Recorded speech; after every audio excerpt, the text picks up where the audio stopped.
the built-in skeuomorphic clock has got that second hand that Yeah, moves accurately. it does. Yeah. And I'll Okay, shut up, Cal. I'm sorry. we're Oh, starting well, no, early. no, no. Wait. Just, no, why am I the bad guy, man? Uh, Just, No, no, no. just like, I oh, just shut know up, I am Cal. like the Okay, bull in the top Hey, of china the hour, cabinet. Tokyo time. So Boom. No, not yet. boom. Still 59. Boom. There it is. It is 59. There, where's the air horn? it is Boom. already in Tokyo. It's officially top of the hour. Let's get into the very top headlines at this very moment.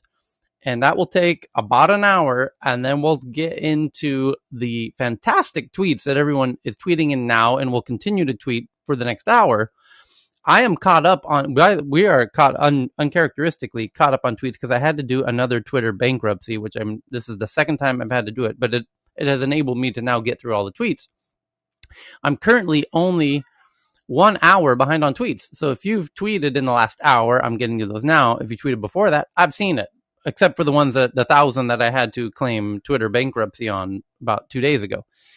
But if you tweeted yesterday, Do I you want to likely add saw the it. little experiment, the additional connecting it to somebody in the organization today? Oh Or yeah, Cal yeah, and I had let's a do that. had a FaceTime after our last gathering, and we were just brainstorming about, for example, there was a headline yesterday about a lady who used to work at Facebook as a data scientist who started looking into some of the data and realized that she believes Facebook is actually intentionally not doing what they can about misinformation. And it was about political election interference. Actually, it was she has Chinese origins. Her name was like Zhang, and then Facebook fired her, and they were going to pay her a whole bunch of money to sign a non-disparagement agreement on her way out. And she said, "No, I'm not going to take this, bribe to silence me from, my negative feelings about the company because she could potentially balloon that into a book deal or a movie deal."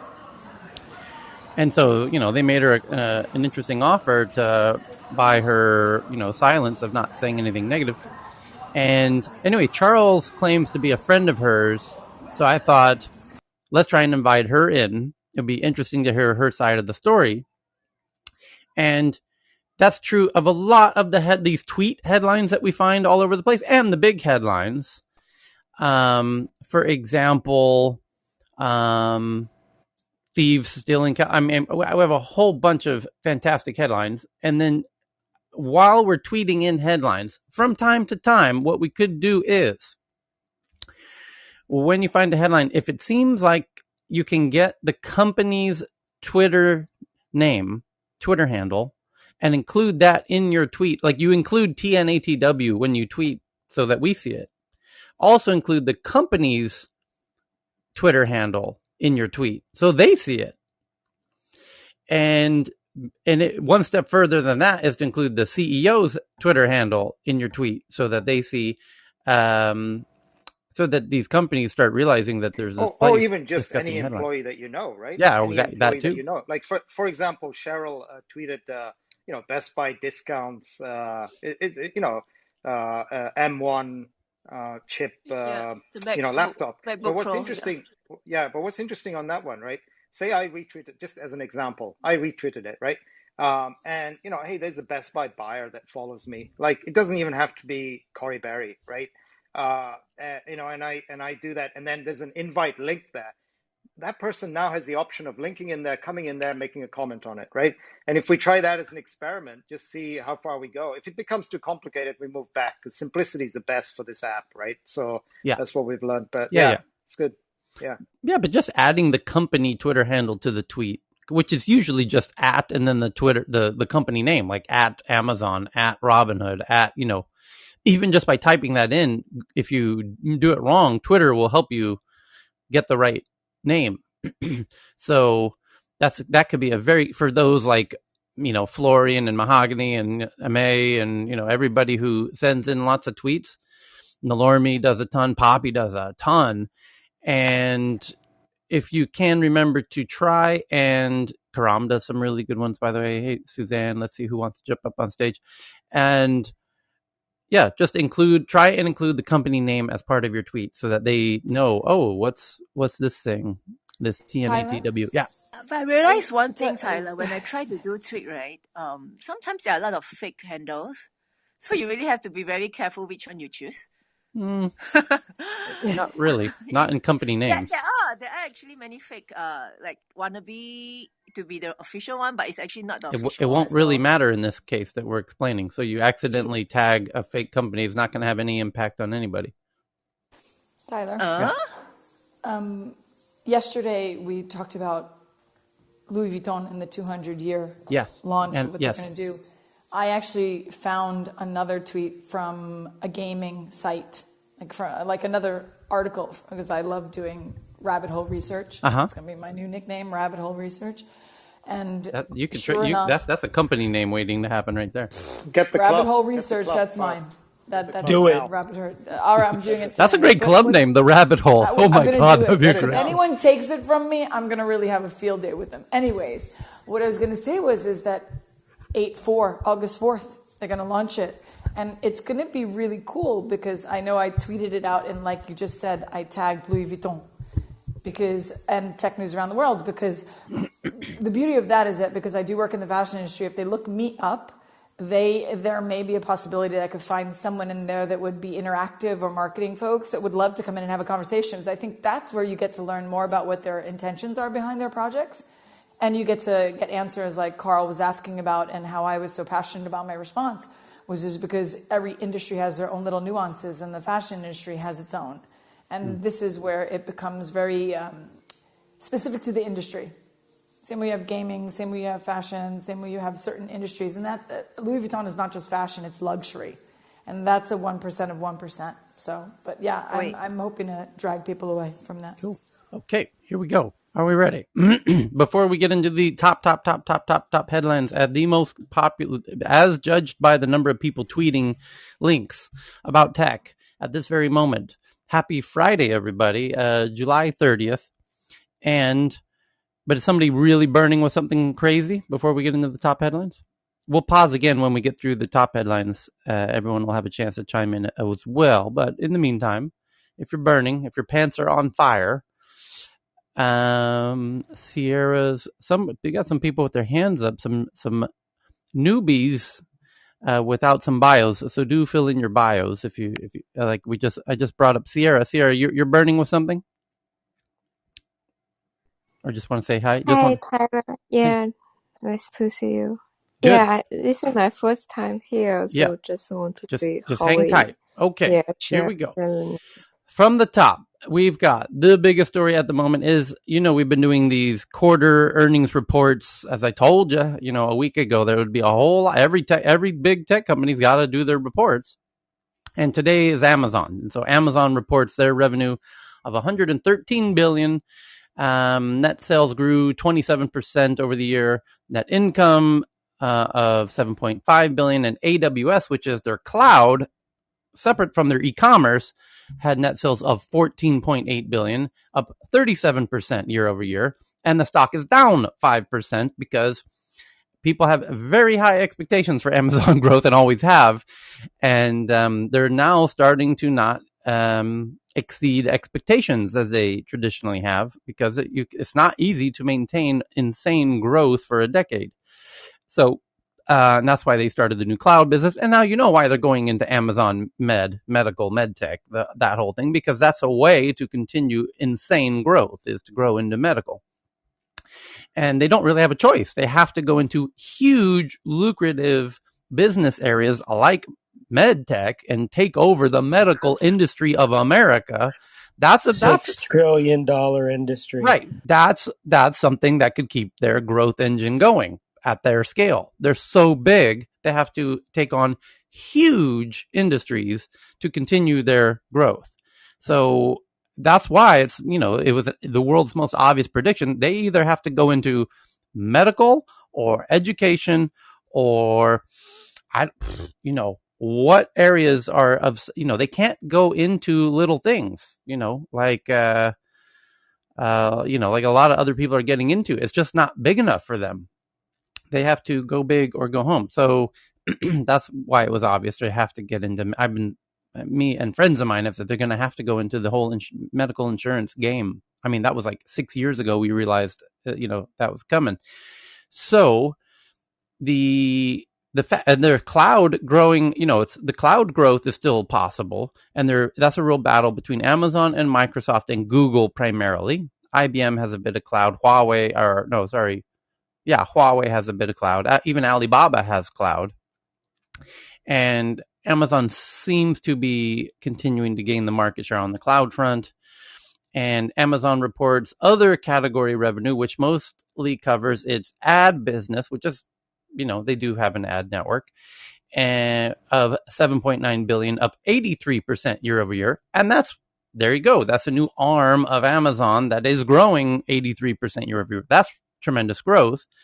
And the subscription services revenue is $7.9 billion, up 28% year over year. And this is about their, Amazon streaming and people subscribing to Amazon Prime and what have you. So that's the big story about Amazon's quarterly report. Not really a huge surprise on any fronts there. Their big challenge is finding, they got to go big into medtech in the next, quarter to keep their growth engine turning. So there you go, which they will do. There's no question about it. So the next biggest story, number 2 biggest story at this very moment, and my God, is everybody covering this? Jesus, Weezus. And same with that Amazon quarterly report. You can't think of a publication in tech that's not covering that. And same with this second one about Robinhood closes down 8% on its first day of trading after raising $2 billion in its IPO with a valuation of around $32 billion. And so it seems like a little bit of grave dancing. I don't know what's so interesting about that. I think the market is not familiar with these tech startups when they IPO. It's becoming a bit more common now. Let me put it this way. It used to be that when a company IPOs, the team members who hold a lot of the shares at the IPO, pre-IPO, the shareholders are the founders, the investors who invested pre-IPO, which is a fairly limited number of people. You're talking like less than a dozen people generally. And then the employees often share a lot of shares in these tech startups, because tech startups don't have a lot of money to spend on talent, but they do have a lot of company shares that they can give to employees to convince them to leave their lucrative jobs at bigger companies with higher salaries and come join a startup and get piece of the pie, get a piece of the equity in the companies. So you've got a lot of the early employees at tech companies have a lot of shares in the company. Like about the employee carve out is usually about 20% of the company is saved for the employees. So 20% of the company has been waiting for years for this IPO so that they can sell their shares generally. And it used to be they would have to have a freeze period where they're not able to sell their shares for about 180 days. That's changing. And so now you're starting to see employees sell their shares during the IPO, and that's pushing downward pressure on these tech companies when they IPO. And you're starting to see a lot of comments about, another tech company had a failed IPO. It's like, no, not exactly. It's that if they had the traditional paperwork that says their employees are locked in for 180 days, it probably wouldn't have dipped down 8%. But you've got, a few hundred employees that hold 20% of the company who have been waiting for this moment to buy a new house, for 5 years. And here it is. And now they can sell the shares and buy a new house next week. And so it puts downward pressure on the opening day. And anyway. Tyler, can I just mention 2 things in regard to that? Yeah. I mean, if the rules change, more than I do, because I haven't been looking at new rules. But typically in these situations, historically, they were able to sell some shares, and they just couldn't sell every share they had. Right. If they had a lot of shares for, there was a lockup. But there's something else unique with Robinhood, which is because of a lot of traditional institutions are not thrilled with Robinhood. Yes. Traditional, and they didn't have a traditional, underwriting. Yep. So in a typical situation, the underwriters will help support a stock for at least the first 2 weeks and try to keep it from, collapsing if they can by making an orderly market. But, now traditional Wall Street doesn't have any interest in supporting Robinhood. So, Right. they're basically saying, you know what, you're a company of the retail investors. Let the retail investors support the stock. Yep. Yes, it's a great point. And I was thinking the same. And yeah, it's great to hear you verbalize it as such. It's like it's disruptive to the traditional game. And so they're not getting a lot of love from the traditional gamers in that game. Great point. Hey, Tyler? Yes. May I make a point about your first story about Amazon? Yes. This whole business of, having to make a lot of money before you can take some area seriously. It reminds me of when IBM was making, I don't know, $80 billion, whatever kind of things. When somebody in, let's say, research proposed a new uh, area of productization, and they said, oh, you can get $10 million or whatever revenue, then these guys will laugh their ass off saying, hey, it's going to be lost in the rounding off. Yep. So IBM then had to wait for a long time or let somebody else build up the market and then go acquire the company rather than allowing within the company new areas to be developed because of this point that the additional revenue might be so small compared to the overall revenue of the company. It became a hard problem for people coming up with ideas within the company to sell it to the corporate people. Yep. Thanks for that. So the third biggest story at this very moment is a look at the fallout from Activision Blizzard lawsuit in the ever-continuing drama.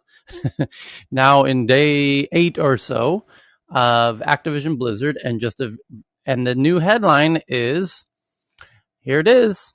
The Activision Blizzard lawsuit has opened the floodgates, an employee walkout, a tumbling stock price, and a damning new reports on misconduct. And most importantly, the company confirms it fired World of Warcraft lead for misconduct last year and hires union-busting law firm. I told you so. Did I not say yesterday that this is turning into a union? Who was here with us in our last meeting about 12 hours ago? Did I not say, Cal? This is turning into a unionization. Yeah, you think? And I'm curious, Ken. Did you because you were curious about this yesterday, and you're an amazing researcher. Did you find any blue collar, not blue collar, kind of a professional service unionization in the past? Because I know you asked a very good question on that yesterday. I didn't bother going to look for it. I'm just my knowledge is that I just don't remember very little of it. other than maybe like in Hollywood, by the way. Like exactly. spiders or something, So I think this is the start of that whole era. I think a lot more people, because I think to your point yesterday, Ken, I think I was quite inspired by that question, by the way, is that I think now we always have these definitions about what's blue collar, white collar, right? And because of just all the changes in technology, remote working, everything, we've got a whole new generation of people that are, the new coders are the blue collar, right? I mean, it's not. So yeah, very good question, and this may be the start of a whole bunch of stuff in this arena, right? Unionizing in these professional classes, if you like. So check this out. Here's from the article, and the article starts with not a surprise, a big photo, the biggest photo I've seen yet of all of the disgruntled employees with their signs all gathered together, shoulder to shoulder, under the company official entryway, which has their logo above it. And it's clearly a orchestrated photo, PR moment. I mean, it's the kind of thing that traditionally an organic protest, it's orchestrated. It's somebody's steering that ship. Somebody said, hey, okay, can we get everybody with the sign? Can you please gather together, shoulder to shoulder, sit down like when you have a family gathering in Hawaii or whatever, at a wedding, let's all take the big group photo, everybody. Nobody does that at a protest normally, unless preemptively, we need to create content to feed to the journalists who want to write this story. And now I open this story, and sure enough, the journalist has included this photo, which is a stage orchestrated photo of all of the protesters with their signs people in the front, sit down. Okay, all the ladies in the front, down. Let's get all the gentlemen in the back, the tall guys in the. Okay, everyone, can you squeeze in? Let's get right under the official company entryway gate with their logo right above our heads, like we're going into Disneyland. Okay, everyone, let's sit down. Okay, here's the camera. Everyone look at the camera. Okay, here we go. 3, 2, 1. Everyone say, Blizzard sucks. Okay, thank you, everybody. So they took that photo, which nobody does that at a protest. Have you ever seen a protest that does that? No, they're, marching in front with their picket signs, and they're not doing these staged, rehearsed, orchestrated photo things for journalists. And the journalist is using the photo, and you got to see the photo. I just tweeted it out to the Tech News Twitter account at TNATW, and you'll see all the protesters with their signs under Blizzard Entertainment's main entryway with their logo huge above their heads, as if you're entering Disneyland. So Activision Blizzard is in crisis mode, is the first sentence of this article. The World of Warcraft publisher was the subject of a shocking lawsuit filed by the California Department of Fair Employment and Housing last week over claims of widespread sexism, harassment, and discrimination against female employees. The resulting fallout has only intensified by the day. Well, because they got some very PR savvy employees, or the PR team inside of Blizzard, which are usually run by women traditionally, even in tech companies that are even overwhelmingly male. Oftentimes the HR department and the PR department are usually, usually the developers are disproportionately male. I think I think everyone would agree with that. And I think the HR departments and PR departments are disproportionately female. I mean, this is just sort of I'm not making a comment if that's good or bad. I would even say it's kind of unfortunate. But so the fact that this is a lawsuit of the female employees, and the PR department is usually run by women, so the PR department inside the company is leading the, maybe not. That's why there's this issue is getting so much PR attention, and there's so much hands-on kind of orchestration of coordination between the protesters and the press, because the PR teams leading, adding their skills to this objective. So anyway, and But getting back to what Cal asked me, I actually have a question. Yeah. Maybe Cal knows this, or Tyler, you might know it. Isn't the gaming industry known for hiring a lot of contract workers? Because a few years ago, I remember reading about that they hire a lot of contract workers, and because they're contract workers, they don't have rights as full-time employees with benefits and things. So typically, you definitely can't negotiate. You can't unionize a contract worker. I think you're referring to the Q&A testers, of which is a huge number of people in gaming companies, and they often don't hire the Q&A testers. They're contract. You're right about that. In this case, when they talk about the employees, and the numbers is 10,000 employees, 2,500 current employees have signed the signature. So those are the actual employees. Yeah. Yeah, we're referring to the employees. Of course, there's all the Q&A testers, of which they need thousands, actually. And I have to say, Tyler, yes, go ahead, Suzanne. I'm going to go on record saying that subs are at a lot of companies, because from an intellectual property perspective, it's a clear work for hire. So they hire a lot of contractors. Sure. I think it's a very valid point. It's not just Q&A. It's developers. It's programmers. It's the tech dudes. Okay. But that's a way of dealing with a union issue. Sure, it is. You just hire contractors if they can do the work. If you could hire engineers as contractors, then that's, Yeah, yes and no. And they don't have to pay all the benefits. And a lot of guys like to be on their own because they don't need the benefits, because they have a spouse that has benefits, or they just want the money, and then they have it worked out so they have their own little consulting company. I mean, it happens all the time in Silicon Valley. Yeah. It's a totally valid point. And although similar to, Uber, of course, and is, kind of the one that people point out in this instance of, all of the drivers are independent contractors, essentially.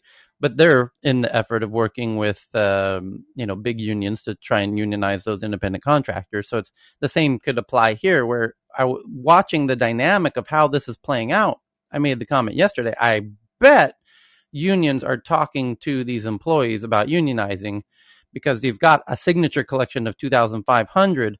That is incredibly useful tool for unions, because now you know who's very likely to be interested in joining a unionizing meeting. And so it's not a surprise to me to see that the headline at the moment is that the company's now hired union busting law firm. Well, because they're aware that this is kind of where this could potentially lead. So back to the article, even the journalist is making note of the fact in this article of how much attention this is getting. Well, yeah, probably because it's the PR team at the company who's, in some sense, I don't want to say steering the ship. That might be a little too strong, but certainly employing their skills on behalf of the protest. So the company stock has tumbled 10% this week, and close to 500 employees from a different gaming studio called Ubisoft. Close to 500 Ubisoft employees from 32 studios around the globe signed an open letter on Wednesday showing support for the Activision Blizzard employees. That's a new escalation. So other gaming studios the employees at other gaming studios are jumping in support. According to Axios, the letter also calls for industry-wide set of rules and processes for handling reports of these offenses. Ubisoft has been embroiled in a series of sexual harassment scandals of its own over the past 2 years. And the team behind massively popular online game World of Warcraft has issued a statement this week saying it would take immediate action to remove in-game references that are not appropriate for our world. Though the statement was light on specifics, a 2010 video game of World of Warcraft developers mocking a woman for critiquing the game's female representation has also prompted widespread criticism and apologies from some of those involved. Organizers of the walkout are calling for change, and the floodgate has opened, and it remains to be seen whether the company will respond to the walkout organizers' demands. Early signs point to a focus more on damage control, as the company has canceled further all-hand meetings, but because that would involve obviously the 2,500 people who signed the thing, and that obviously those meetings are going to be a bit heated. But Activision's Blizzard's internal response that the lawsuit was filled with meritless, distorted, and out-of-date depictions of the past, because the examples that were given are from 2013 that surfaced yesterday, has already completely crumbled. Regardless of what happens with the California lawsuit, sustained pressure of this magnitude is proving rather effective counter to even the most powerful corporate defenses. And this is sort of what I was implying yesterday, which is these employees are not even waiting for this lawsuit. They're taking this to the court of public opinion, and it's putting pressure on the stock, and they could get a settlement before this even goes to court. Tyler? Yeah. Tyler, this is just a really fascinating experience and journey right now, because what you also start seeing is a foundation being built for future games on the metaverse as well. You start to see that, like, the new games like Gods Unchained or RuneCraft, RuneScape and Mooncraft, you're going to see that as we move into the next generation of games, those individuals that are building those games will now be more present and aware that they can't just take whatever misogynistic thoughts they might have that they play around in the locker room with and bring it into the game, because that's, in essence, that's what I'm hearing happening is that inside these games there isn't really sort of any rules, right? It's a bit like the Wild Wild West in terms of how you treat people. Right. And I am a gamer, and so is Emma, Swiss Bliss. Yeah. So there's also women that are gamers as well. But why should we be treated poorly, or why should we be made fun of in those games because there's not many of us in those experiences? Right. But even though you said it's 2013, that would be statute of limitations is 7 years. As I worked for a law firm. Oh, so interesting. I didn't think about that. 2020. So basically, they couldn't really fight it. But the reality is they're setting a precedent. Right. And now with all the gaming companies like Axie Infinity and Decentraland and Sandbox, they're now being very present and aware that they have to be very, very careful or aware and conscious on how they develop their games in the metaverse. You put an interesting thought in my head in saying this, because could not then really let's just call them bad. Could not a fully decentralized DAO system then become a breeding ground for extreme masochists who want to make extremely either politically extreme or social value extreme, like outright women hater game developers could make a DAO, and they could even make a game about how much they hate women, and the whole theme of the game could be about just be outrageous. And because it's a DAO, well, there's no stock to short, there's no company corporate entity to take to court. You see what I'm saying? So couldn't Totally, the opposite Tyler, and be that's true? why the DAOs could actually hurt. The DAOs themselves can do a great deal of positive things. Right. However, they could also add fuel to the fire of Right. other things too. Right. But this is also why I'm a proponent for a balance, because in the context of a DAO, you do have leading wallets, so you can also have rules, but it also cannot happen per se, because if it's decentralized, 51% of the people would have to feel that way. See what I'm saying? So if 51% of the people feel that way, then yes, it's like a 51% attack. That's what I'm saying. But if 47% feel that way, they could actually be downvoted. They can be downvoted on the proposals in the because DAO, the whole essence in the DAO, the whole essence is that everything's decentralized and autonomous, which means if you have 50 people in the organization and 30 agree with something and 20 don't, well, forget the 20 that don't, the 30 win, and they could also knock you down in your power. Yeah. Well, for example, I look at the Pirate Bay as kind of a predecessor to DAOs because it's not clear who's running it or how it's being run, and it's clearly decentralized. The authorities cannot shut it down. They've spent tremendous effort and energy and resources to try and shut down the Pirate Bay, yet it still exists. And because it's decentralized and it's anonymous, it's not clear who's running it. It's known who founded it, the three founders. And I consider Peter a friend, one of the three, and they went to jail. But because they were in jail and it was still running, obviously it's decentralized. Clearly, they're not running it, and they said as much. That like, hey, you can jail us if you want. It's going to keep running. There's nothing you can do about it. And they stormed originally where some of the servers were buried in a mountain in Sweden, which is not unusual for server companies in Sweden to be buried inside of blasted under rock mountains where they store these servers, and they shut down one of them, but they didn't shut down all of them because it's a decentralized server network, and it's still running today. My point is, they, as the Pirate Bay, are kind of have an extremist view that content should be free, that there's no thing, your intellectual property is a legal construct. It doesn't actually exist in nature. Animals don't have intellectual property, nor should humans. So it's this extremists can use decentralization to manifest their wills despite the public or even the government's, even Uncle Sam's wishes and desires. So, but Tyler, yes, wouldn't be there then a risk of some sort of an anarchy in the future? Because again, it magnifies and polarizes the fronts. It might even lead, to, if we take it the same way, a little bit like the origin of the Arab Spring, when it's just to protest again, and afterwards, then many of these countries really, really went into deep problems, humanitarian-wise. Yeah, I'll give you a great That's example. The question, that's the question, is just how much you can regulate or not, Yeah, so the anti-vaxxers right now are being kind of algorithmically marginalized on the main platforms right now because the governments are telling the platforms, get these people off or we're going to hold you responsible. We're going to create new laws that make you, Facebook, personally suable if you don't start removing these anti-vaxxers. That's happening right now in America. We read the headlines 2-3 days ago. They're going to make a new carve out in Section 230 where if you have medical misinformation, you're sued, buddy, and you're going to jail.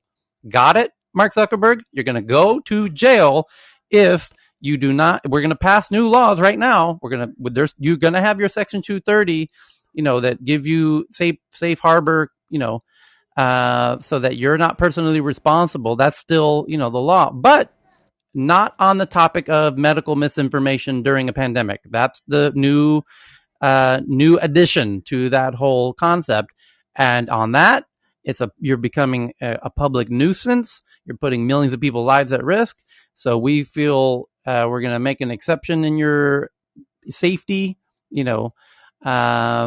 and my point is, okay, so they're going to algorithmically marginalize or silence or soft deplatform the anti-vaxxers. My point is, if the anti-vaxxers were real geeks, like the Pirate Bay was, they could make their own decentralized communication social network and spread it willy-nilly, and nobody could do a goddamn thing about it, just like Pirate Bay. No government on the planet can shut it down, not even the combination of the US, the UK, Sweden, none of them. All of the best cyber hackers in the world cannot take it down. So if the anti-vaxxers had some true geeks, they could do that. This is my point. And eventually they will do that. And every extreme group eventually will do that, because it's only a matter of time before the difficulty, the barriers, the boundaries, the frictions to doing a decentralized system like Pirate Bay was exclusively in the hands of Uber geeks 10 years ago when they built it.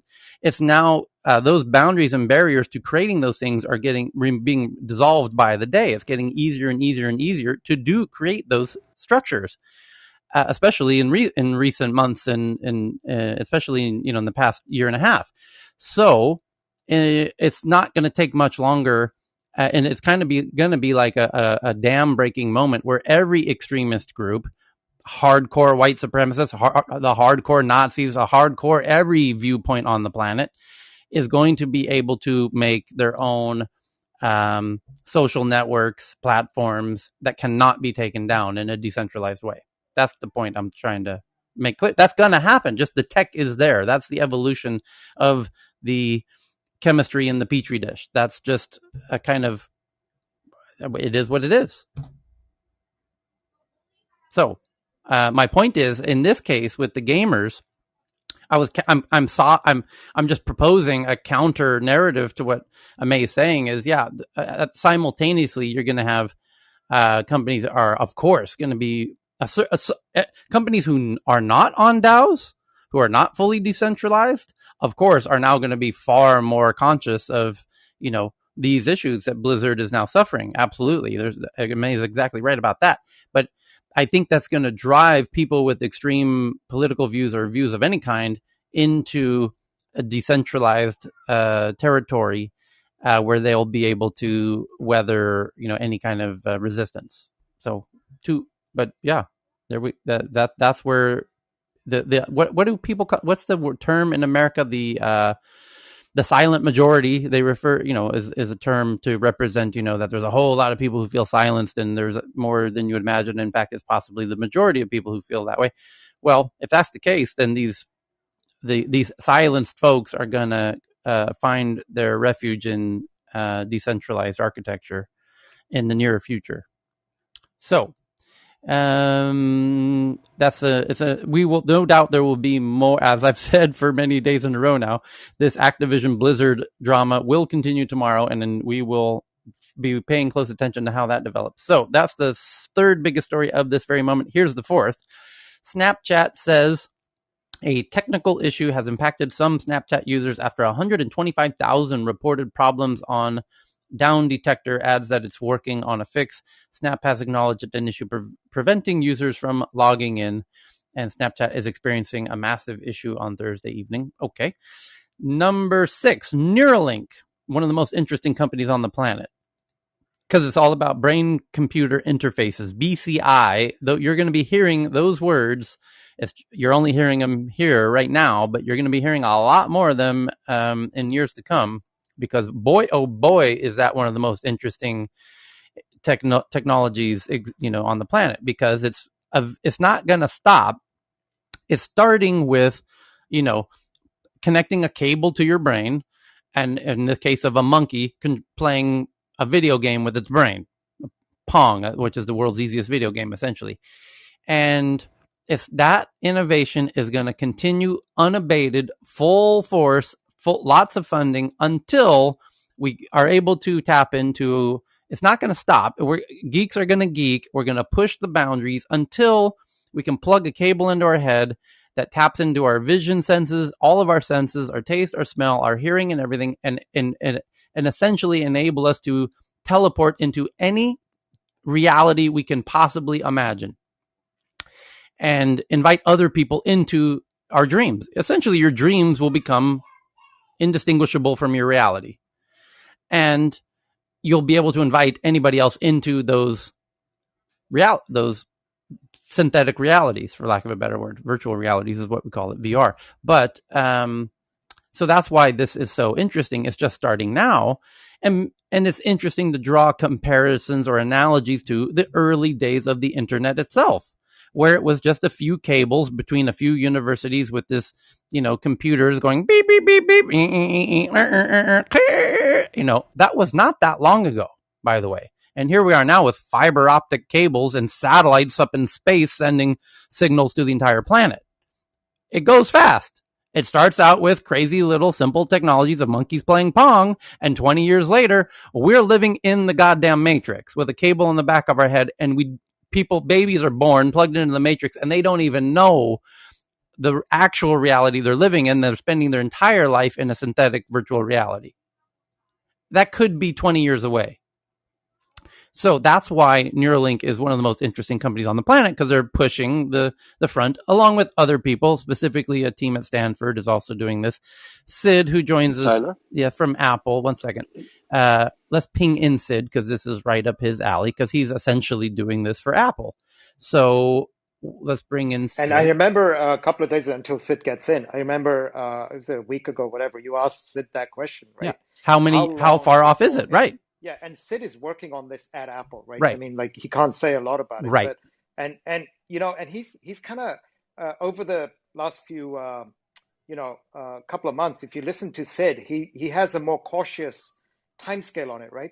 But Yes. with his cautious timescale, he said over a decade, and then you put that up to 20 years. Now, 20 years is not long, right? No. And that's from somebody who knows and is cautious, right? So right. that was, and I'm sure he'll come in and say something about that. But it's very interesting. 20 years, wow, that's not long. No. Tyler, I have a related news. Yes. Just quickly. On the New York brain computers, I've actually tweeted already. It's already going into the clinical trials and beating Elon. I'm sorry. Repeat that again, please. Okay, so New York brain computers startup announces FDA trial before Elon Musk. It's a Bloomberg story a couple of days ago. Can you DM it to me, please, on my personal Twitter account? I'll do that. Thanks. Yeah, I'll do that. I've already tweeted and tagged. Okay. Yeah.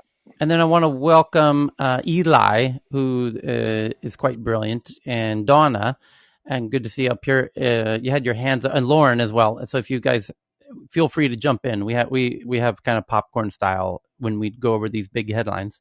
But on this issue of Neuralink, the headline is Elon Musk's brain-computer interface company raises $205 million from Google Ventures, no less. So not a surprise, because Google and Apple understand how incredibly powerful this is. And whoever gets there first, oh boy, if you're able to even get a 1-year head start on that, oh my goodness. It's like if you thought having a 1-year head start on the smartphone, is an advantage, or a 1-year head start on having a PC was an advantage, a 1-year head start in, brain computer interfaces is a tremendous asymmetrical advantage, because it's a kind of world warping and reality warping in its implications. So there's some background things here that are not frequently considered with this that are really, really important. Okay.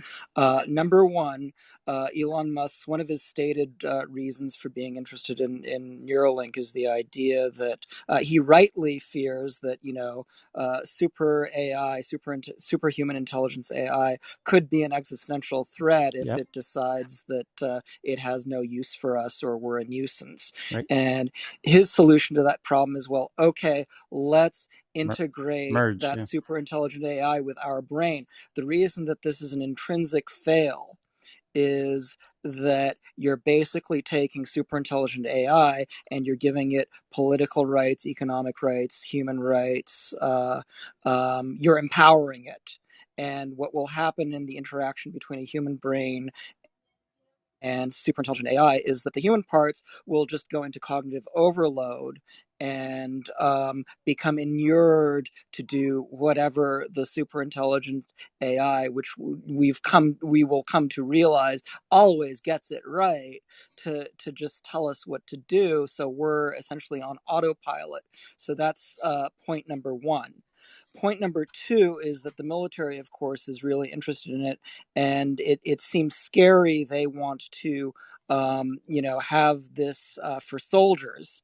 The thing is, they're actually in this really messed up part of the universe. That's actually the right thing, and here's why.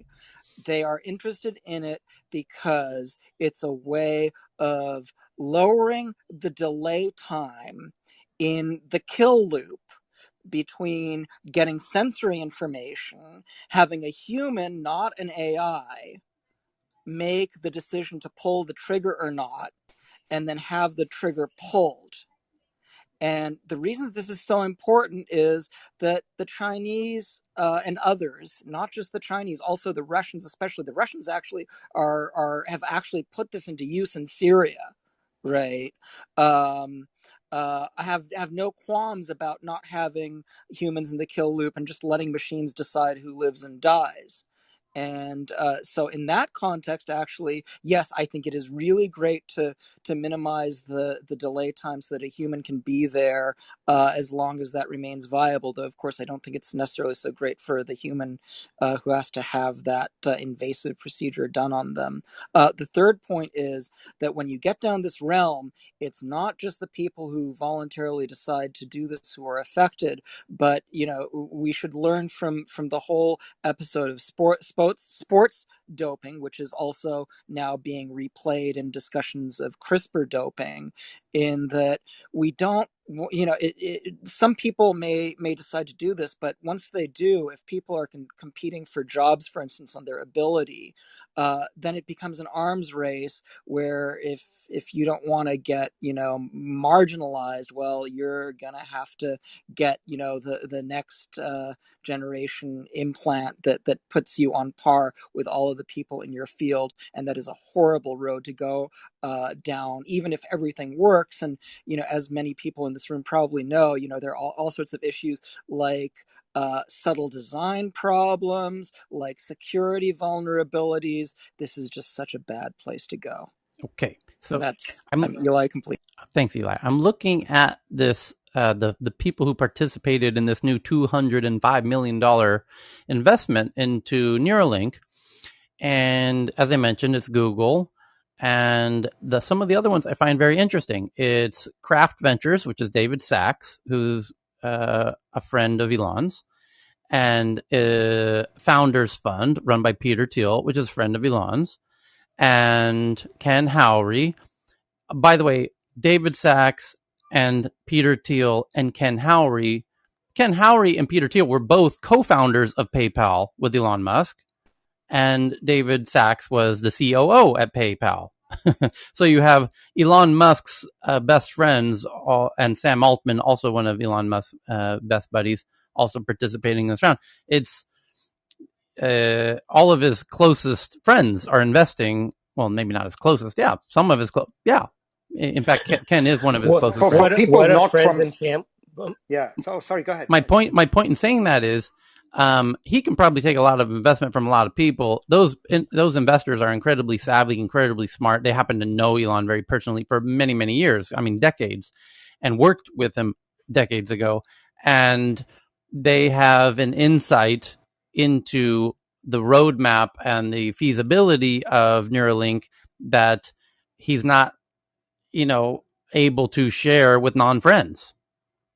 If you see what I'm trying to imply here is, it's interesting. Normally, when companies are raising money, it's not necessarily from their friends that are also very smart geeks. In this case, it's a remarkable Venn diagram overlap of his very close inner network who are investing in this.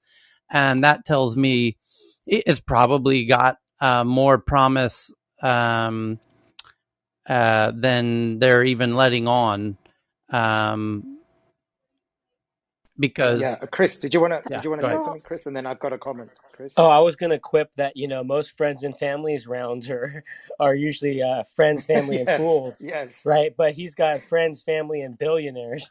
And yeah. I was the super only thing smart, I was gonna, yeah, super smart yeah. There's billionaires. this Yeah, thing, people out of not in Silicon Valley. There's something called the PayPal mafia, yeah, right? And if you track, which Tyler knows really well, probably he knows about half of them. But they tend to like Reid Hoffman's also one of them, and a whole bunch of them. But it's very rarely that nowadays very rarely that they all get in on one thing because they're all doing their right, different things, right? right, And so that's an interesting observation there, right, Tyler. So they've obviously come together. right. But they wouldn't. They don't need to invest in this to get closer to Elon, which a lot of investors would do. They're already very close to Elon. In fact, Ken Howry, the co-founder of PayPal, and was just recently the America's ambassador to Sweden. So where that's how Elon got COVID was from Ken at Ken's 40th birthday party in Stockholm. Elon flew in on his jet from Berlin and went to Ken's birthday party at a castle outside of Stockholm, and that's how Elon got COVID, was from Ken in the car ride from his jet to the party because Ken had COVID. So they're close. These are very close friends who are all his closest friends are investing in this. What was the pitch? Obviously he's going to reveal things that they got very excited about. And so I'm really curious what he's revealing to the folks who decided to invest. I bet it's more promising than anybody on the outside realizes, which is why they were all so willing to invest, because they don't need to invest unless it seemed very, very, very promising, and they all did. So that tells me there's an X factor of interesting promise in here that is not obvious to everybody outside. Okay. Tyler, just quickly on what Eli said. Yeah. One-way communication is like what Elon is trying to actually achieve. That is the responsiveness of the human responsiveness to the whole equation, what the AI is coming about, and then be responsive on the same pattern as the AI would actually handle it. But the problem is the two-way communication. So if you can actually write something or give the instruction to machine, like, okay, this is what's going to be happening, then ultimately you are trying to actually achieve what machine has the status of actually gathering all that information and have the World Wide Web access pretty much, and then taking a decision on that basis. But if there is a two-way communication, then machine is also writing something in our subconscious, Correct. which is like an Inception style thing. Right. So where we would end up, that's the biggest question mark. Yeah. What Eli was alluding to earlier on. Right. Yeah. And just to help take that point a little further, AIs are advancing exponentially. They can learn. Humans learn at the rate that humans learn. It takes us X amount of years to learn a language, X amount of time to ride a bike or learn a sport or learn to surf or whatever. AIs learn all languages. Once you get the AI configured correctly, it starts learning chess, as any human does. It takes a chess grandmaster 30 years to become a chess grandmaster. It takes an AI 30 days. And then it can beat any human ever for the rest of history. AlphaGo, right? AlphaGo took 3 days. This is my point. Now, the point is that when you can connect that AI to your brain, so that you could become the world's best chess player just by connecting these cables to your brain, and the world's best AlphaGo player, and could now learn Japanese in 10 minutes and learn all of Shakespeare in 5 seconds, and on and on and on and on and on and on and on. Aside from the VR aspect of being able to imagine anything and send, have a holodeck like experience, or this synthetic reality that's indistinguishable from reality, but also all of the super intelligence of AIs and everything that it's doing, it's just currently impossible to imagine. But that too is kind of what Karam's pointing to, the bidirectional communication. You're essentially merging with the AI, which is, it's just hard to even imagine what that and Tyler will entail. Hey, it's Aaron here. Hey, Aaron. Hey, just something to add to this. From what I've looked into on BCI, on brain computer interface, for me, this ties back to the metaverse. We talked about Web 3.0.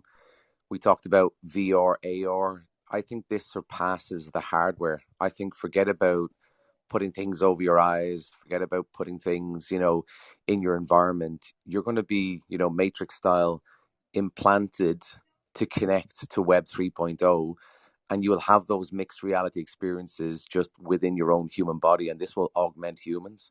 And that's what I see BCI playing a big part in the metaverse. Yeah. And anybody considering this so that they can become the best at this or best at that would be well advised to learn about the Red Queen hypothesis. And it's Go ahead. I'm sorry, it's Lauren Go ahead. speaking here. Go ahead. So don't want to get straight, but speaking of Elon Musk, I also have a question regarding space technology and space tourism, if anyone has expertise. So Dr. Prakash at the University of Washington actually published an article in Forbes a couple of weeks ago about this elite hypocrisy regarding climate and environmental issues. So the article actually reads that the billionaires such as Bezos and Branson, who claim to be climate advocates, are actually promoting carbon intensive and also elite space tourism at the same time. So Branson actually defends his space tour project by arguing that the carbon footprints from space tours were comparable to the flight between London and Singapore, but based on the article, 6 passengers in a spaceship are comparable to 200 or 300 on a commercial plane in the accurate climate metric, since it has to be calculated per passenger. So my question is if there is any technology developing to deal with the spaceship carbon issue, because I think the space tour will start in the near future. Okay. So on a related note, Tesla's AI Day, Artificial Intelligence Day, will be held August 19th, which we will live stream, no doubt. And so that's just announced just now. I'm tweeting out the link about that to the Tech News Twitter account right now. And Tesla's going to outline kind of its vision. It's assumedly going to be very similar to the Battery Day event that they had, where they talked about the future of batteries and how they're going to, where they think they're going to be able to maximize and optimize batteries to become more and more and more efficient, to get further and further range and faster charging. And you went into the actual real details of how that's going to manifest on multiple fronts. And then so it'll be interesting to hear them really lay out their AI plans and visions for the future. And back to the big headlines at the moment. That was about number 6 on the funding of Neuralink for $205 million from Elon's very brilliant billionaire friends.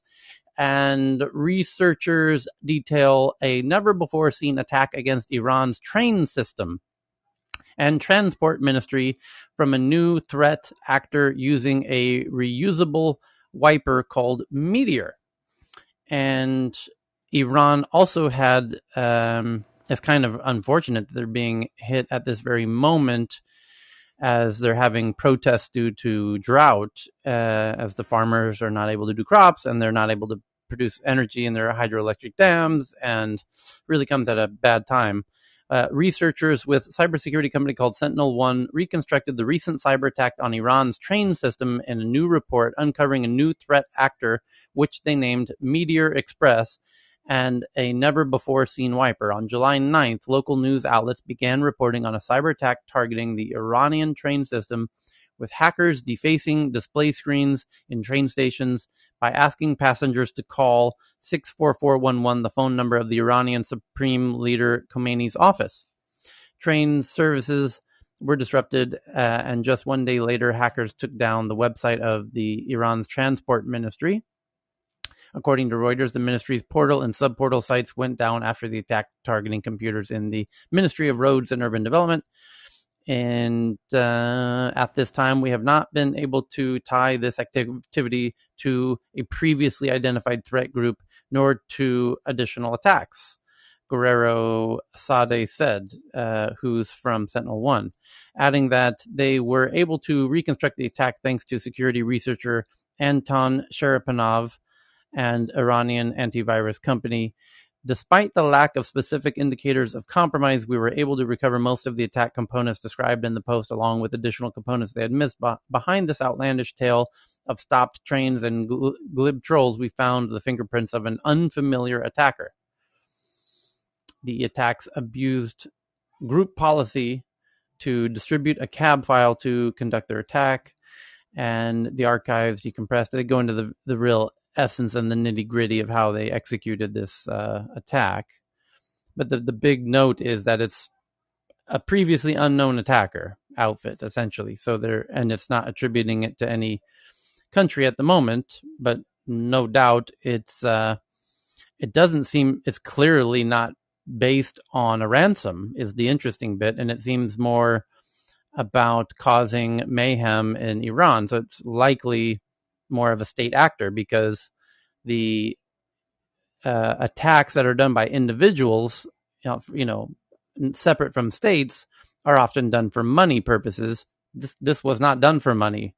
This was done to wreak havoc. It's kind of cyber terrorism might be a strong word, but it's meant to cyber disruption, I guess you could say, cyber social unrest, perhaps.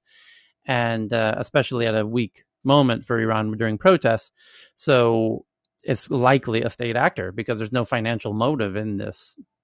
Then anyone could create their own list of who they think Iran's likely enemies might be in this particular case. So that's what we know at the moment. No doubt we will learn more in days to come on this. That thread will continue, and we'll be following that one. The next big article is that a job listing shows that Google is considering making Stadia, their gaming platform, the back end of another interactive streaming platforms as a white label option. After closing its in-house Stadia games and entertainment studios earlier this year, many have wondered what the future of Google's gaming ambitions will be. And now this article says that after closing Stadia Games, apparently it will indeed include Stadia becoming the back end of other streaming platforms as a white label option. Maybe even, Netflix, because Netflix says they want to get into game streaming. I don't know that Netflix would need Google's, because essentially Google built this. They took the time and the investment and the resources and considerable money to build it. It didn't really work out for Google's purposes, but now they can productize it and what we call white label it, which means take off their own label of Google and let anyone put their own label on it. And a white label product, as a theoretical example, Google could work with Ubisoft to provide a white label version of Stadia that Ubisoft could then sell to customers as a Ubisoft branded cloud gaming offering, perhaps in the Ubisoft Plus subscription. So we'll see who ends up partnering with Stadia as a white label solution. And this is a common thing that companies do all the time, actually.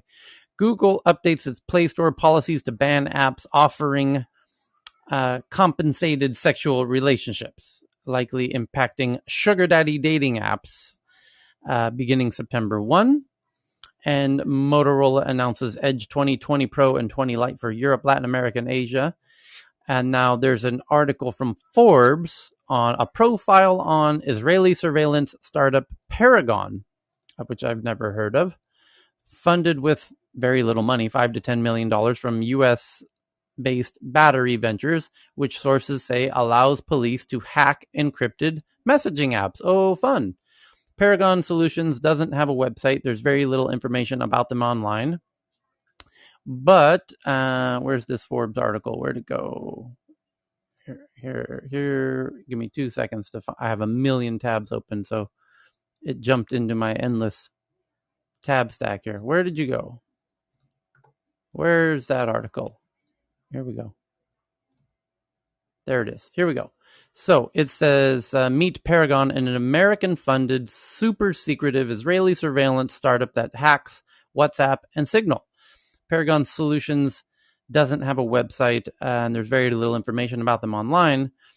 Even if the smartphone surveillance startup's employees are all over LinkedIn, more than 50 of them, that's not a bad head count for a company that's still in stealth mode. Good point. But it does have a co-founder, director, and chief shareholder that will turn heads called Ehud Shnorson, the former commander of Israel's NSA equivalent, National Security Agency, known as Unit 820. And this is, again, kind of a prediction that I made, which is these, did I not say, Cal, Cheryl, 2 days ago, that the issue is a lot of these innovations stem from the kind of militarized use cases that then become privatized. Did I not say exactly those words 2 days ago in reference to Pegasus? And yeah, well, here it is again. Here's another one. It's called Meet Paragon. It's called Paragon, and it's the former commander of Israel's Secret Service Agency, known as Unit 820 or 8200. Sorry, the other co-founders, CEO Eden Nurik and CTO Igor Bugudlov, and Vice President of Research and are ex-Israeli intelligence also. Oh, wow, what a surprise.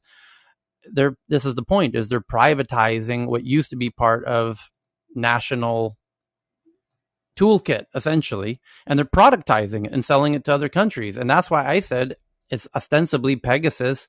It obviously, the Israeli government and intelligence community was intimately integrated with the NSO group and Pegasus because of how the fact that it's hacking prime ministers' phones around the world. There's no way that the intelligence community in Israel wasn't aware of that. It's just not possible. And Tyler Amir, who is a key member of our community here, right? Amir Gore, or he's out for a couple of days, and let's ping him. He's a top-notch investor, right? Absolutely. In Israel Yep. and China, Yep. by the way. Very, very, and used to be in the military, like most people, for many years, but very, very connected. And super smart. He often comes here. He'll come here, and he's totally backed that point of view. I just pinged him. Yeah. Totally. Amir's fantastic, by the way. Clearly, incredibly intelligent, a fantastic investor.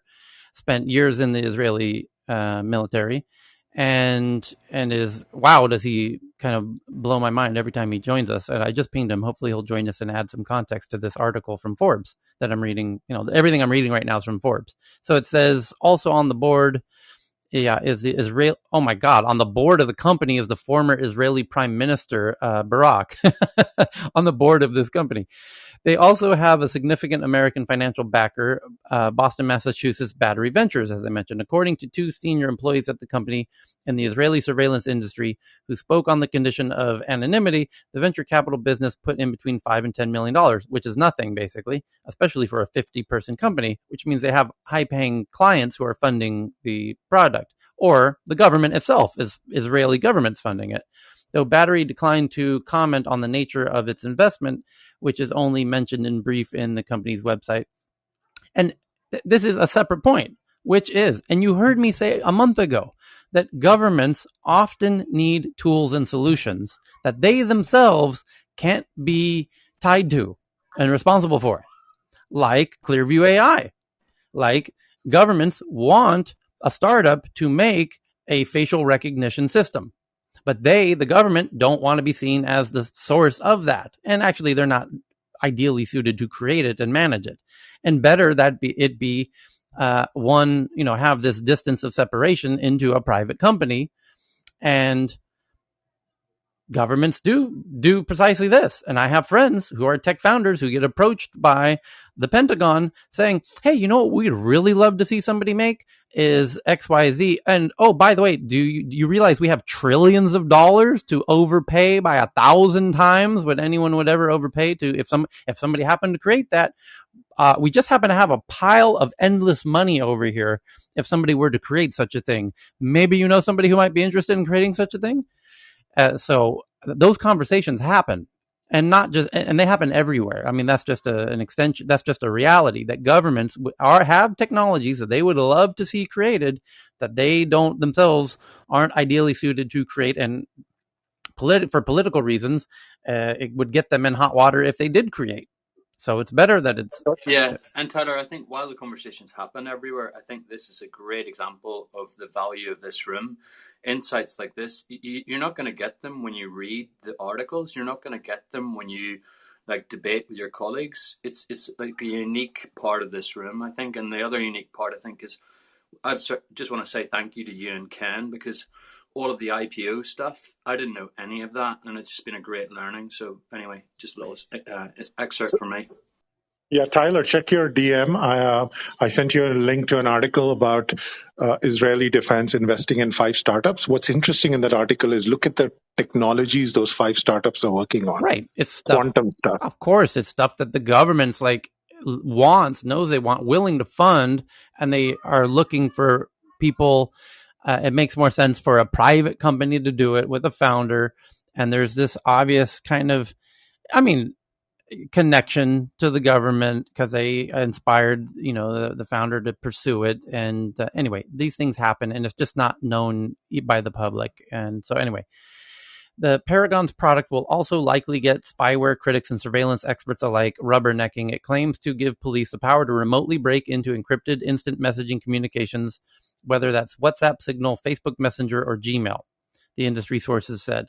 One other spyware industry executive said it also promises to get a longer lasting access to a device even when it's rebooted, meaning you completely restart your phone and everything else like that. The startup, founded in 2019, is quietly building up steam at a time when its ilk in the smartphone hacker for hire industry are under heavy fire, namely the Pegasus Project, a coalition of nonprofit and global publications this month claimed to have uncloaked worldwide surveillance of journalists, lawyers, and high-profile elected politicians by clients of Israel's best-known spyware provider, NSO Group. The company's CEO has rebuffed the claims made by the journalistic collaboration, saying it had no evidence that its tools were used to target those named in the reports, from the wife of a murdered journalist Jamal Khashoggi to French President Emmanuel Macron. Pardon me for 1 second. So the French government has already begun its investigation, but other administrations around the world are now being called on to probe just who was hacked by NSO spyware and when. Even before the Pegasus Project, Microsoft President Brad Smith warned the $12 billion industry as a whole represented a threat, writing, here's the quote, "An industry segment that aids offensive cyber attacks spells bad news on 2 fronts. First, it adds even more capability to the leading nation-state attackers. And second, it generates cyber attack proliferation to other governments that have the money but not the people to create their own weapons. In short, it adds another significant element to the cybersecurity threat landscape." And I'll add, it adds it's similar to nuclear weapons, which is the countries who have the technology and the resources to do it get an asymmetrical advantage. And so the few countries that have nuclear weapon capabilities have a lot of power on the world stage. And the countries that don't have it have notably less power because they're not nuclearized. They're not nuclear states. Same thing with this. This is kind of like a nuclear bomb and its power projecting capabilities. You're able to hack the phones of the world's prime ministers and journalists and activists and all of that. And the states that can do that have asymmetrical power. And the ones who can't do that don't. They're at a real power disadvantage, essentially. So it's a really interesting point. So, but it will be interesting to, no doubt, one of the outcomes of this article from Forbes and the revelation of Paragon is now, and its very obvious deep connections to the state is going to now shine. You're going to have a ton of journalists around the world doing investigative journalism into the relationship between Israel and its tech companies. That's just what's going to happen now because of the revelation of this particular, because Pegasus got people thinking about that. This new revelation of Paragon is just gonna, it's a huge smoking gun, and it's just now the investigative journalist contingent is going to have a field day. I can just imagine now investigative journalists on planes to Tel Aviv, just they with ambitions of cracking open something to make a blockbuster Hollywood movie or Netflix series or book or whatever. If they can really crack open this relationship between a state and these things. That's kind of what the type of narratives that investigative journalists like to get all over, like flies on rice. So no doubt that's happening in the background. But so there'll be more, no doubt. That's a new tree full of fruit for journalists to go pick on. So they're going to pick on it because that's what they do. So next big article at the moment happens to be NPR about NSO Group. It's source. NPR is claiming they have a source that NSO Group has temporarily blocked several government clients globally from using its technology as the company investigates their possible misuse. Israeli spyware group NSO Group has temporarily blocked several of its government clients, who they sell Pegasus to around the world, from using its technology as it's in kind of damage mode and being investigated by not only the Israelis to see really what the extent of what's going on within NSO Group and Pegasus, but every intelligence agency on the planet is trying to figure out exactly what is going on with Pegasus. So no doubt they're stopping everybody from using their product for the time being.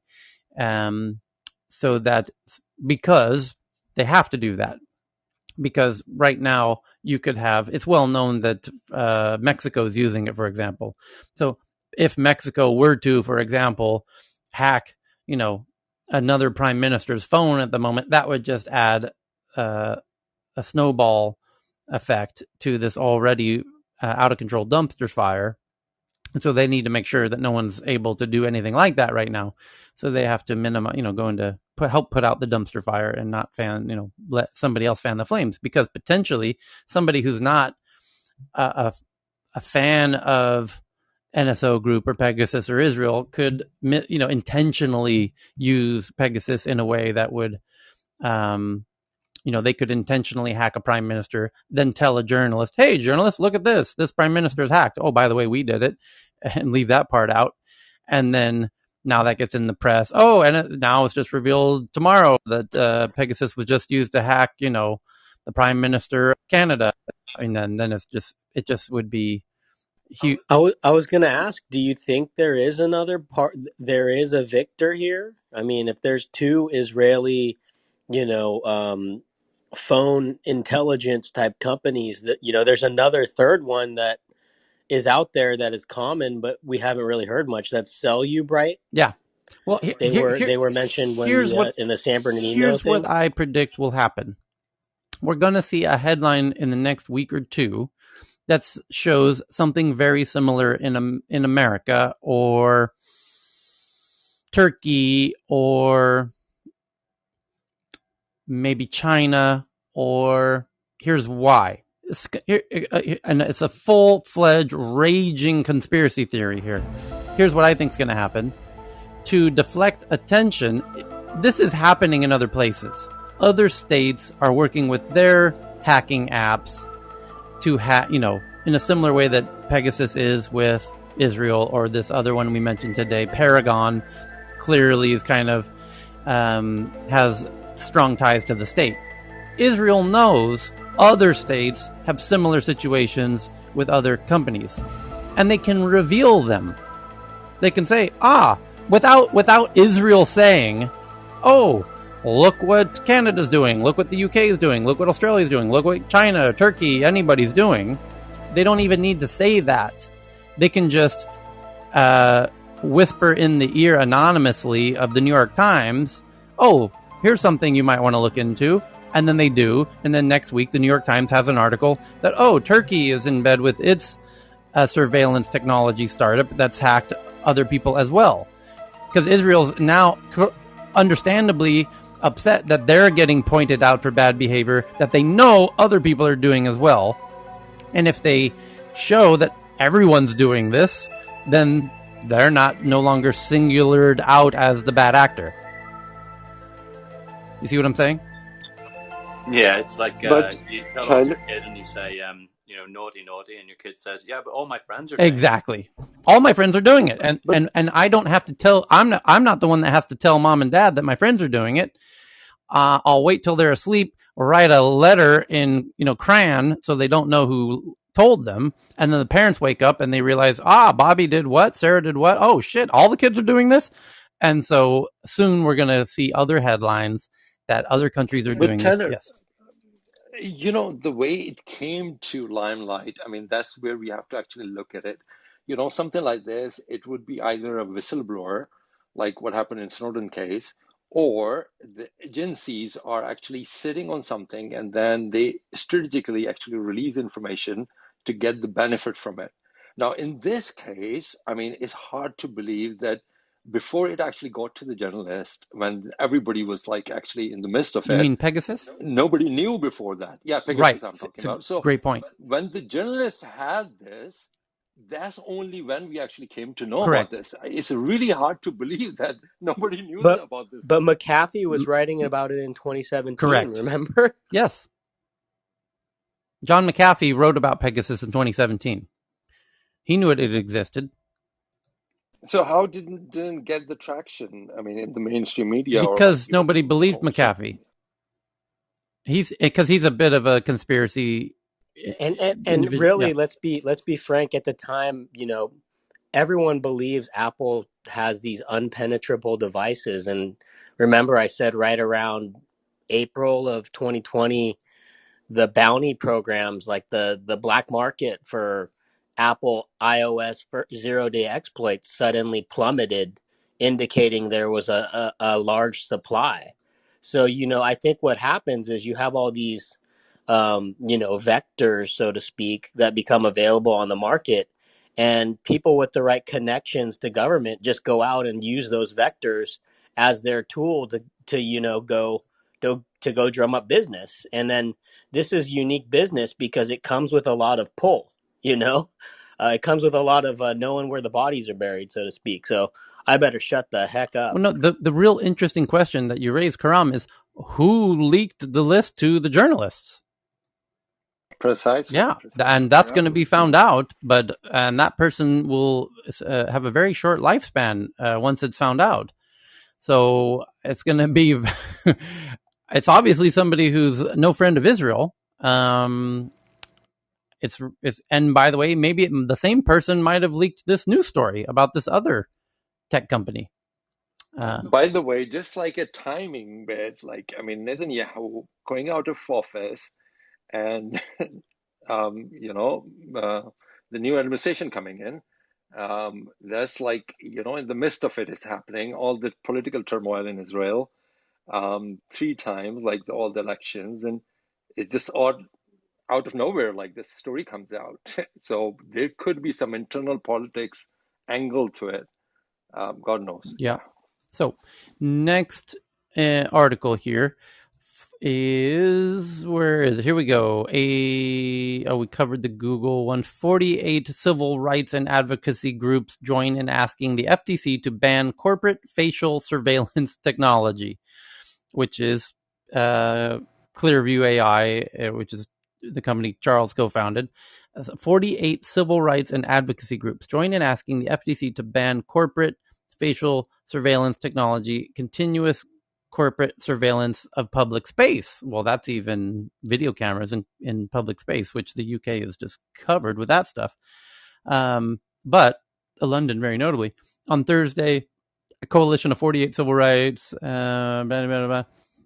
here's their quote: "The harms caused by this widespread, unregulated corporate surveillance pose a direct threat to the public at large, especially for Black and brown people, most often criminalized using surveillance." The coalition wrote in an open letter, "Given these dangers, we're calling on the Federal Trade Commission, the FTC, to use its rule-making authority to ban corporate use of facial surveillance technology, ban continuous surveillance in places of public accommodation," and meaning, I guess, hotels, "and stop industry-wide data use.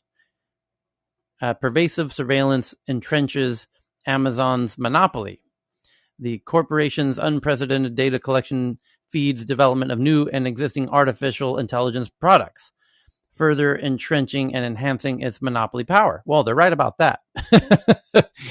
They're right that big tech is adding new juicy juice streams and sources of juicy data that will then enhance their already asymmetric advantages. Yeah, you were right about that, and kudos for that.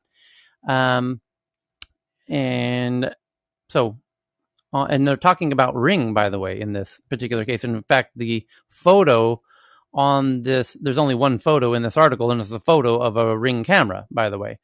And so they're essentially particularly perturbed about the example of Ring. And they say in this article, on Ring's neighborhood app, facial profiling has been gamified to encourage and escalate surveillance of suspicious people. The company collects personal identification on children, and a potential violation of the Children's Online Privacy Protection Act, but has also seen the adoption of its various surveillance devices increase in schools, libraries, and communities across the country, paired with Amazon's development of deeply biased facial surveillance technologies and its partnership with the police and fire departments in over 2,000 cities. The group argues the potential for abuse outstrips a threshold anyone should be comfortable with. Here's the quote. This type of surveillance is illegal under the FTC Act in Section 5, and in particular, the section that talks about unfair and deceptive practices, said Jane Chung, a big tech accountability advocate at Public Citizen, in an interview. There's a list of 3 things that have to be true in order for a practice to be unfair and deceptive, according to the FTC. Number 1, it has to cause substantial injury. Number 2, the injury can't be avoidable. And number 3, the injury isn't outweighed by benefits. Chung pointed to biometric surveillance as a painfully clear example of an unfair and deceptive practice that the FTC has the authority to stop. Facial surveillance technology is deeply biased and has already resulted in over-policing and wrongful arrests. Biometric surveillance not only takes place without the consent of bystanders, but there aren't countervailing benefits given how quickly it lends itself to more surveillance, more policing, and more abuse. Rulemaking is needed to stop widespread systemic surveillance, discrimination, lack security, tracking of individuals, and sharing of data. While Amazon's smart home ecosystem, facial surveillance technology, and e-learning devices provide a good case study, these rules must extend beyond this one technology corporation to include any entity collecting, using, selling, and or sharing personal data. And we did discuss, like about a week ago, the radar is coming as part of the Alexa devices. That's going to actually give an entirely different new meaning to the home devices. Yeah, it's going to be, they have a new bedroom device where it's not a camera, but a radar, and it knows when you're sleeping and when you're not. And do you want Amazon knowing when you're asleep and when you're not? So the next big story at this very moment is Motorola announces, we covered this, the Edge 20 Pro, 20 Lite for Europe and blah, blah, blah. Amazon Kindle devices with built-in 3G won't be able to download ebooks via cellular connections in the US starting in December as carriers switch off 2G and 3G. Looks like Amazon's slipping behind on the... Well, I guess this is about their legacy products. I have to imagine their more recent products do 4G. So your legacy products that run on 3G will no longer be able to download anything, and you can better download everything real fast. Or I guess you could download via Wi-Fi, right, on these old Kindles that were 3G Kindles. Canada proposes the creation of a digital safety commissioner role to oversee violations of new harmful online content rules and issue penalties and platforms. Sounds like they're following in the steps of Australia, who just put together a digital safety role to enforce digital identities in the past 48 hours. And now it looks like Canada's starting to get a whiff of the same concepts here. The Liberal government has proposed a vast new system that would be tailored to ensure illegal content such as child pornography and hate speech. Let's read this. Illegal content such as child pornography and hate speech doesn't end up on everyday internet platforms such as Facebook, YouTube, Pornhub, and Twitter. The wide-ranging proposal was reached Thursday and put online so Canadians can provide their feedback until September. The proposal would see the government establish a Digital Safety Commissioner of Canada, who would oversee a slate of new rules proposed by the federal government aimed at keeping 5 types of illegal content off the web, including hate speech. How do you keep hate speech off the web? Well, you identify everybody. That's how you do that. So you don't have anonymous people. Does it make sense? Are we connecting the dots here? Severe penalties could be slapped on platforms for not complying with the proposal. Opens up new doors for police and Canada's intelligence agency in cases deemed to be of national security concerns to get involved, meaning it will then force the platforms to reveal the identities when the state asks for them. Is that not clear? You want me to read that again?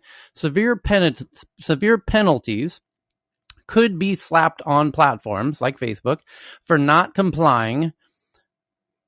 And the proposal opens up new doors for police and Canada's intelligence agencies in cases deemed to be of national security concern to get involved in incidents where potential illegal activities are being carried out online. Meaning, if the state feels it's of national security concerns, you, Facebook, must give us what we're looking for. And what are we looking for? We want the identity of that individual who did or said that bad thing, that hate speech or that child pornography or that illegal activity. We need to know who that person is, and you need to tell us because they're using a fake name or a pseudonym and a fake photo and whatever. Tyler, Yes. spell it out a little bit more for people using all these future social media platforms where voice is going to be a vehicle of trust, right?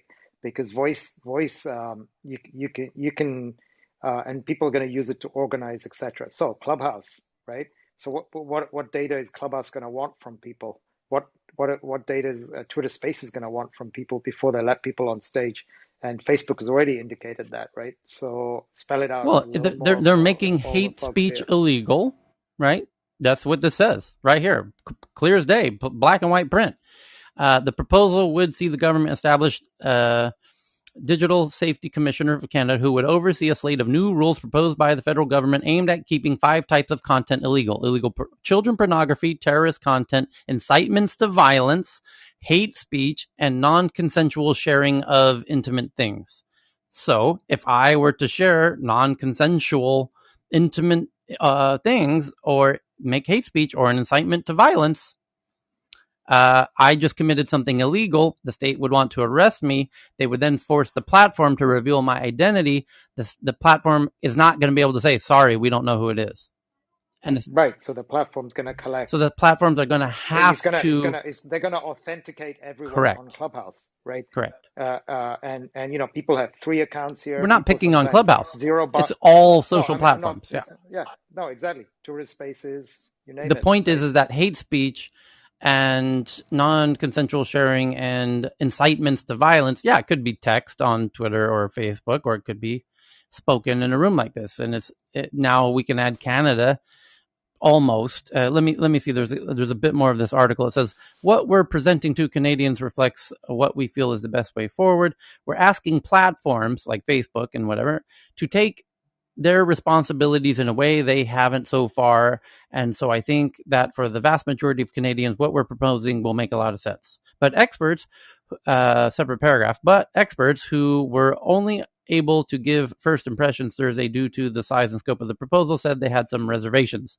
Some say the appeals process through an independent counsel that's on the table could become bogged down in complaints from users who feel slighted by Facebook, for example.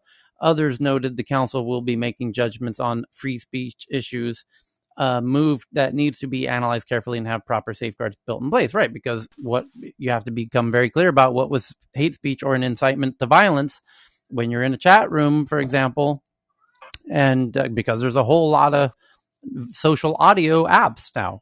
We remember, I mean, my goodness, I mean, Clubhouse pioneered it and popularized it, but boy, there's 10 other companies who have their own social audio platforms. And as I've been saying, governments don't really like anonymous people being able to say and do whatever they want on these platforms. Yes, and There's we've sorry, talked Dave. a Go. lot about the whole like verification and being verified and the whole like we talked about it on Twitter. You know the what is it you call, you have that little marking to say is verified the right thing, Yeah. Tyler? You know when you're yeah. So like I think that was a really big theme about 6 weeks ago. I think this just echoes back to it. You know. Anyway. Yep. So, under the new rules, platforms would be required to keep illegal content flagged by users off their website and have robust monitoring systems. There would be a level of transparency required of platforms to make sure they are acting accordingly.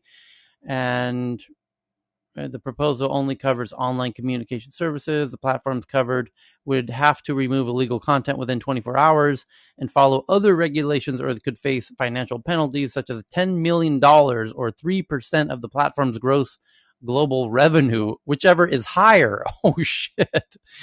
3% of Facebook's revenue? That would be the penalty. Or Google's or Apple's? Holy shit. You're talking billions of dollars. In cases, imagine the Amazon report that you just put out earlier, like the 114 billion, 3%. In cases of non-compliance, the commissioner could seek a fine for a company as much as 25 million or 5% of the gross global revenue, whichever's higher. 5%. Amazon, cough it up. Google, give us 5%. Canada now needs 5% because you're refusing to hand over the name of the person who, said some hate speech or incited some violence. Wow. Wild. Tyler, there's another thought. There's another link in the evidential chain you need here, which is that the person, let's say, take text to start with because it's simpler.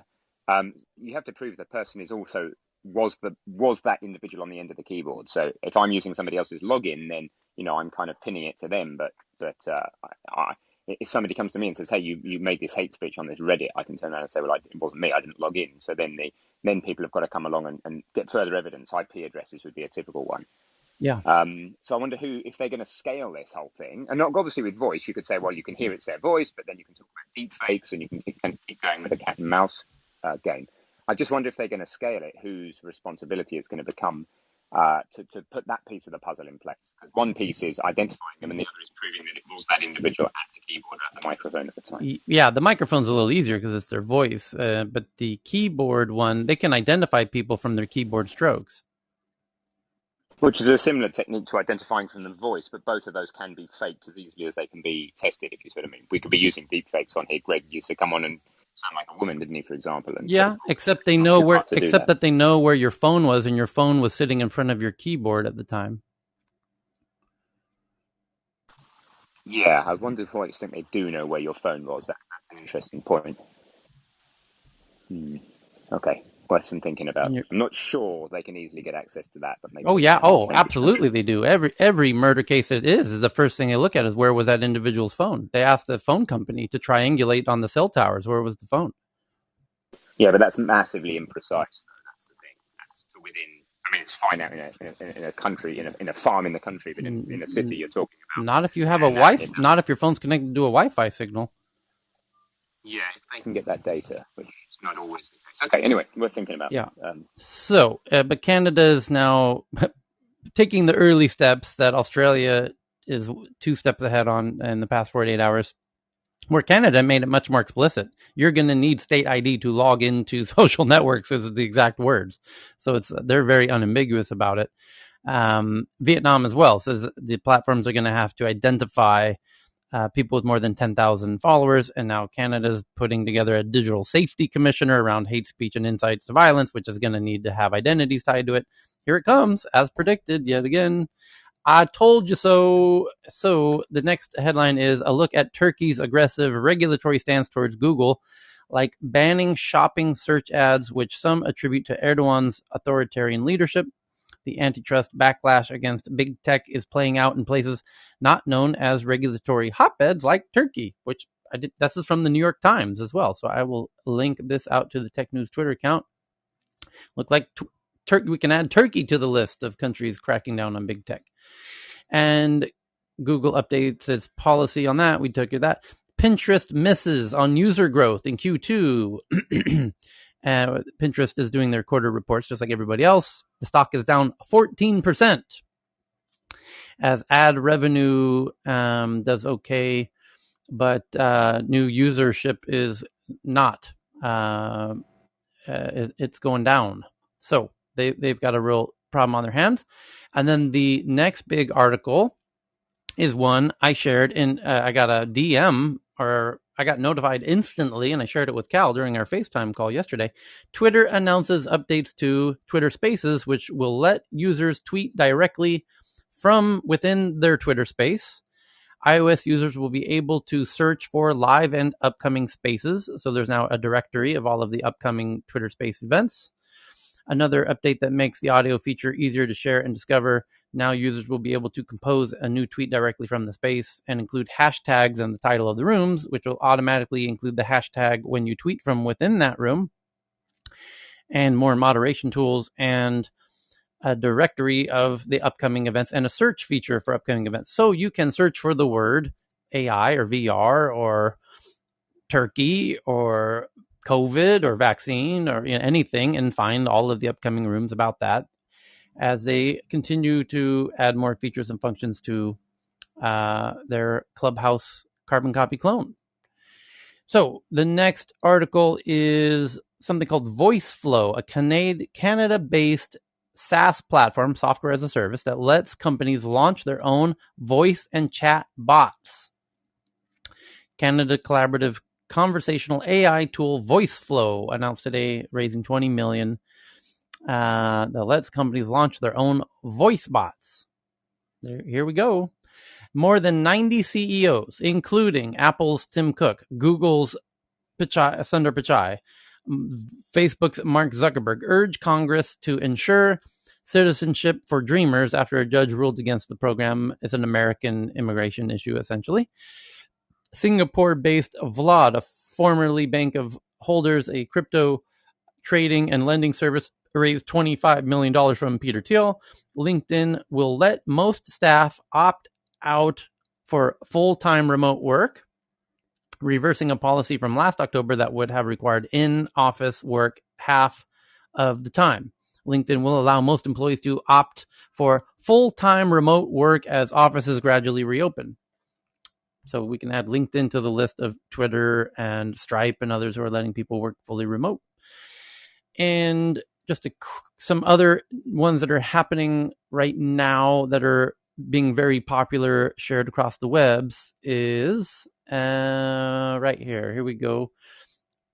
A supermarket, Markeo, which operates an online supermarket in more than 25 cities in Colombia, raises $50 million. An online real estate marketplace operating in Mexico called La House raises $100 million. And Huawei announces the P50 and P50 Pro, its flagship phones with Harmony OS, which is their new alternative to Android, because America won't let Chinese cell phones use Android anymore. And Huawei executives say the phone lacks 5G support due to U.S. sanctions. Well, that's interesting. Why can't the Huawei phone do 5G if they have their own 5G? Does Huawei make their own processors? No. The reason I'm asking is maybe it's because Qualcomm's making the processors, right, and therefore they'd be Snapdragon and covered by right, some kind of U.S. sanctions. You're right. That is the answer. Well done, Chris. Let's see. Let me Google yep, there it is. Huawei typically well-spec'd cameras and hardware that includes Qualcomm's flagship Snapdragon 888 processor in some models. And let's see if it talks about the 5G hero. 5G. You won't find Snapdragon what number processor? 888, which is the core processor. But that's like so lucky for Chinese people. What you won't find in the spec sheet of either phone is the mention of 5G. Speaking on stage during the launch event, Huawei consumer business CEO Richard Yu said that the U.S. sanctions meant that 5G phones are beyond our reach, and we have to go with 4G by removing the 5G module from our chip design. Ouch. Ouch, ouch, ouch. Okay, next one up. LinkedIn will let most of the staff. We did that. Hands-on with Intel's new. We did that. Global smartphone market grew 19% year over year. Led by Samsung, then Xiaomi, then Apple, then Oppo. and nothing ear deserves. Tyler, Sid just joined. I know that. Oh, great! You were keen to get the Yeah, brain-computer interface awesome chat going. Sid, thank you, Dave, and welcome back, Sid. We were talking about BCI, and you're the BCI guy. So what was the headline? Does somebody recall the particular? Oh, Neuralink just raised $205 million from Elon's good, brilliant billionaire buddies, namely David Sachs. It's the PayPal mafia, basically. Ken, who was a co-founder of PayPal, and Peter Thiel, obviously. This is kind of his, and Sam Altman. It's his closest billionaire genius buddies, putting in $205 million into Neuralink. And my conspiracy theory is that this is a potential indicator that there's actually some interesting, promising possibilities with Neuralink, that it would encourage his friends to all want to participate in this round. Because if there wasn't a lot of promise for Neuralink, his friends might say, that's nice, Elon, call me next time on the next round. I'm a little busy this round. And then he would raise funds from less intimate investors, But the fact that it's his closest buddies all participating in the round tells me he's probably got something good cooking in the kitchen. What do you think? Yeah, I guess, yeah, possibly, but also it's Elon, right? So he's got a history of making these crazy goals and kind of hitting them, Yeah, if not fully, at least 90%. So, the famous Jason Calacanis story and Elon having dinner and Jason booking his first car with Elon and putting money in, like those kind of stories probably there are many that's a of them. great story.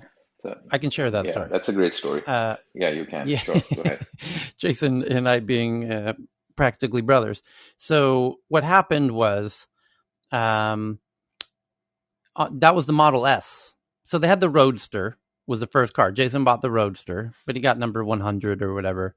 And then the company was very on the edge of falling apart at the end of the Roadster, and he wanted to do the Model S. And they decided to do a pre-order party to raise a bunch of money real quickly before they even build the cars. Like, okay, here's the prototype. They rolled it out on stage. Who wants to order this thing? Put down money right now. We need money, or we're going to go out of business. And Jason knew that kind of intimately, and he's in the crowd while the car's on stage. It was a party basically at the HQ. And they invited all the Roadster owners, and they're showing the new car. And Jason, knowing what he knows, that the company's, there's a chance it won't be around in a year. They roll out the car. Jason raises his hand and he says, I'll take two. And I just have to stop to say, that's the kind of guy Jason is. That's the Jason I know. Everybody's cool guy by the sounds of things, Tyler. Cool guy. Everybody's got their faults. Jason has faults like anybody, but my God, when it comes to loyalty, I can't think of anybody. He's an MVP. He's like the LeBron James of loyalty.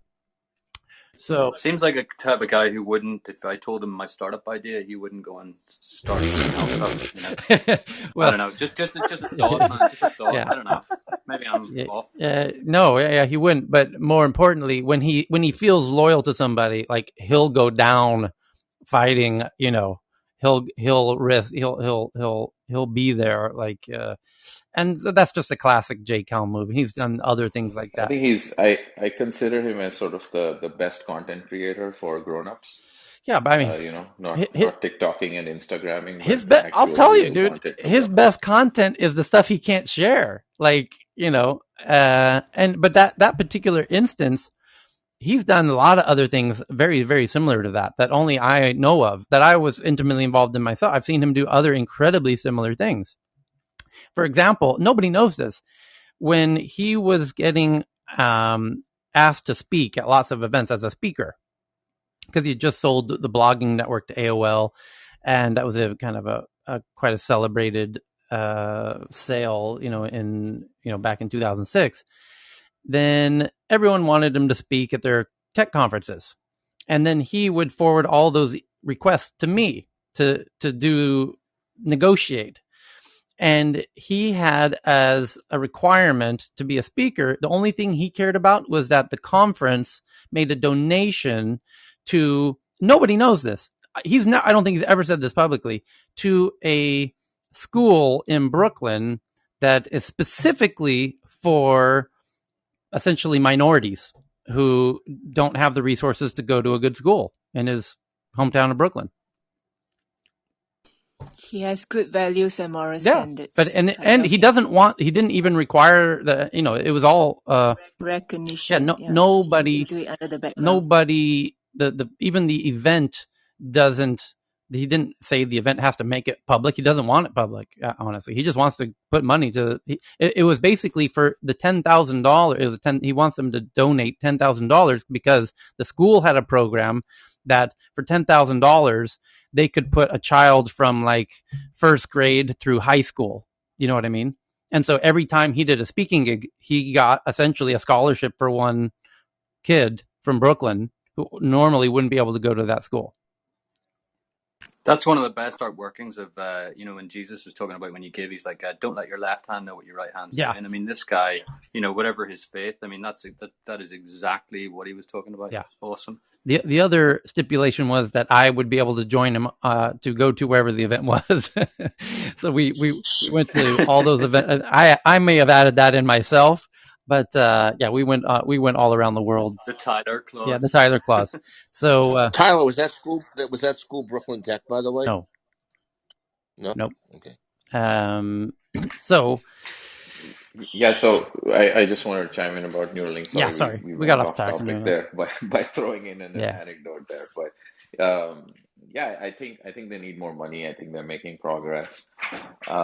They have, a lot. You guys already know this, but you can tell a lot about what the company is doing next after they start posting jobs. So if you go look at Neuralink's jobs board, I haven't checked it lately, but last time I checked, they were looking for people who are kind of specialists in intracranial EEG and so on, mostly on the algorithm side of things. I think they probably made more progress in the hardware front than the software front.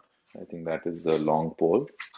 So once that's solved, the software front is easier. And Sam Altman coming in, you got OpenAI. Yeah. Elon's invested in OpenAI, so it's a sort of like a little poker game they have every month probably, and they talk about progress and they decide how much money everyone's going to put in. Yeah.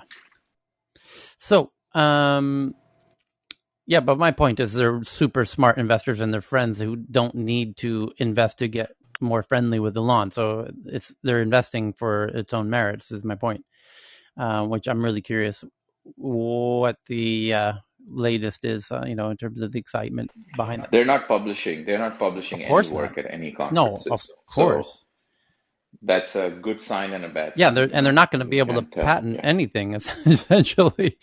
So it's going to have to be not till 2025. There is a major patent drop coming 2025 in the space of invasive neuroscience. There's a few companies that whose patents are expiring in 2025. So we'll see a flurry of patents coming from Neuralink probably around then. Okay.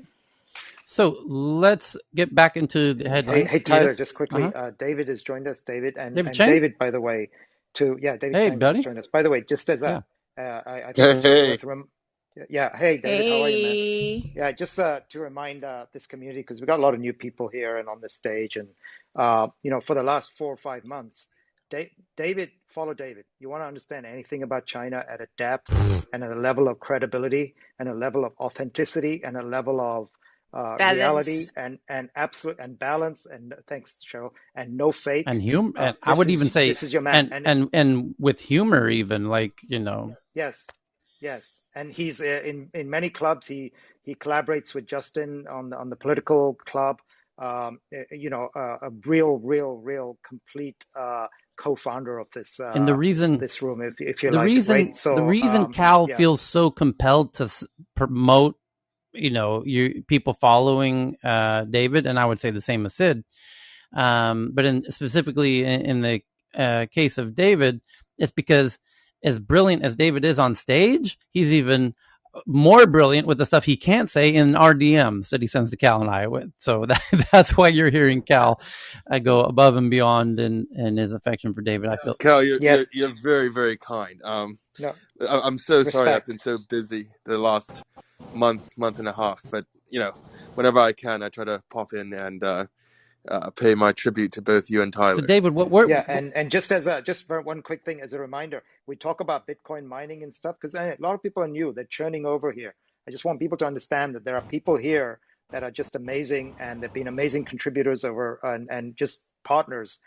Sid I'd say the same about Sid. Different content, different genre. But for David, by the way, people didn't know he ran Bitcoin mines or helped run and publicly stated here Bitcoin mines in China and has been involved in helping some of them move, right? I mean, what insight you get from that around this whole space. So just want to, sorry, Tyler, go I ahead. wanted to ask David because the big question around China at the moment is a couple things. One is, as we discussed last time you were here, about the declining birth rate.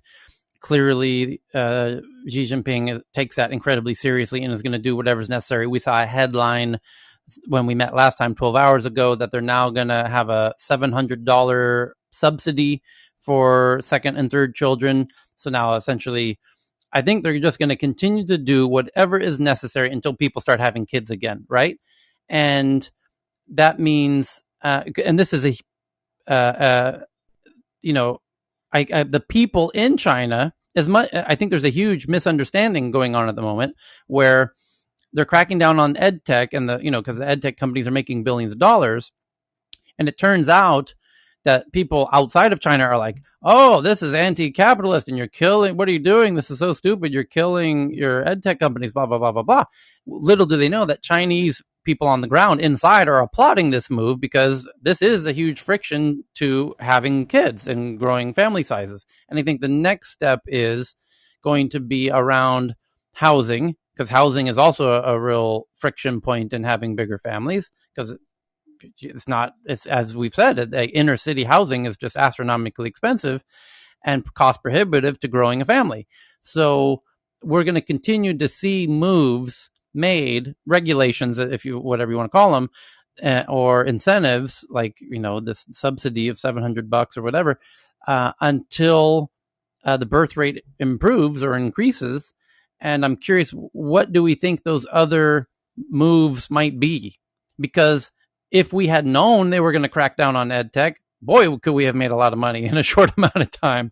You see what I'm saying? So I'm wondering, what other moves do you think is my assumption correct that this is what's going on? Is there's a tremendous focus on the birth rate, and so we've seen interesting moves that the West doesn't actually understand them for what they are, that the citizens they're actually applauding this crackdown on the ed techs in a way that's unintuitive to people that don't understand the local perspective.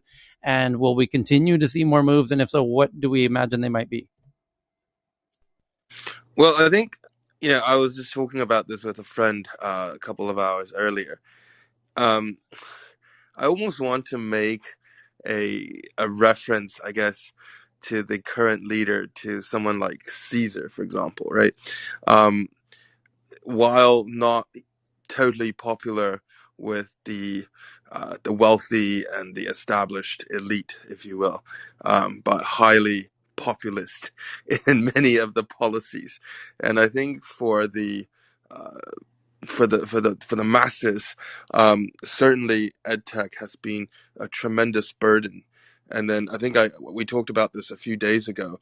I think the next sort of crackdown we'll see will actually be a lot of the private schooling, because part of the reason why private schooling has become such a so influential in China is, first of all, it represents a good deal of land sales revenue to local governments. And then on top of that, it just creates a massive burden on parents, right? So with all of these sort of premium education pathways that offer children a sort of dual option.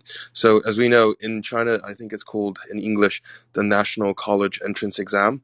It's highly, highly competitive, and it's almost the sole determination on whether or not you have a good, bright future in your career, to get into the right universities and then thus choose the right career paths. So these sort of very successful new private schools offerings, what they do is it gives you a bifurcated approach.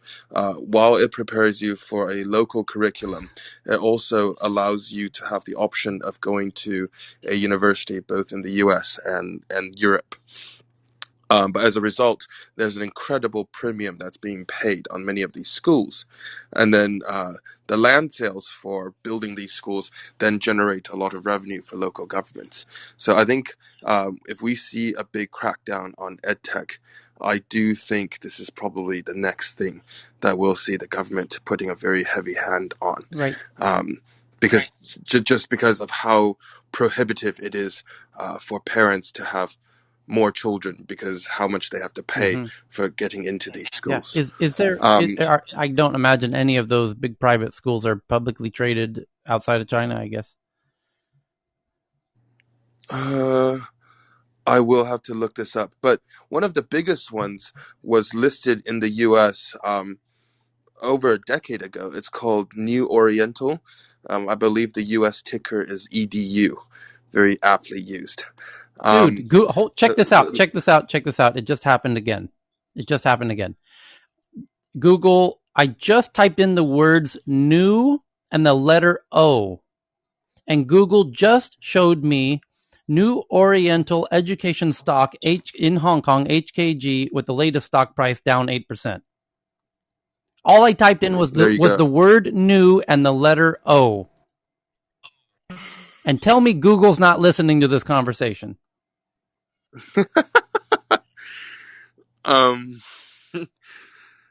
So yeah,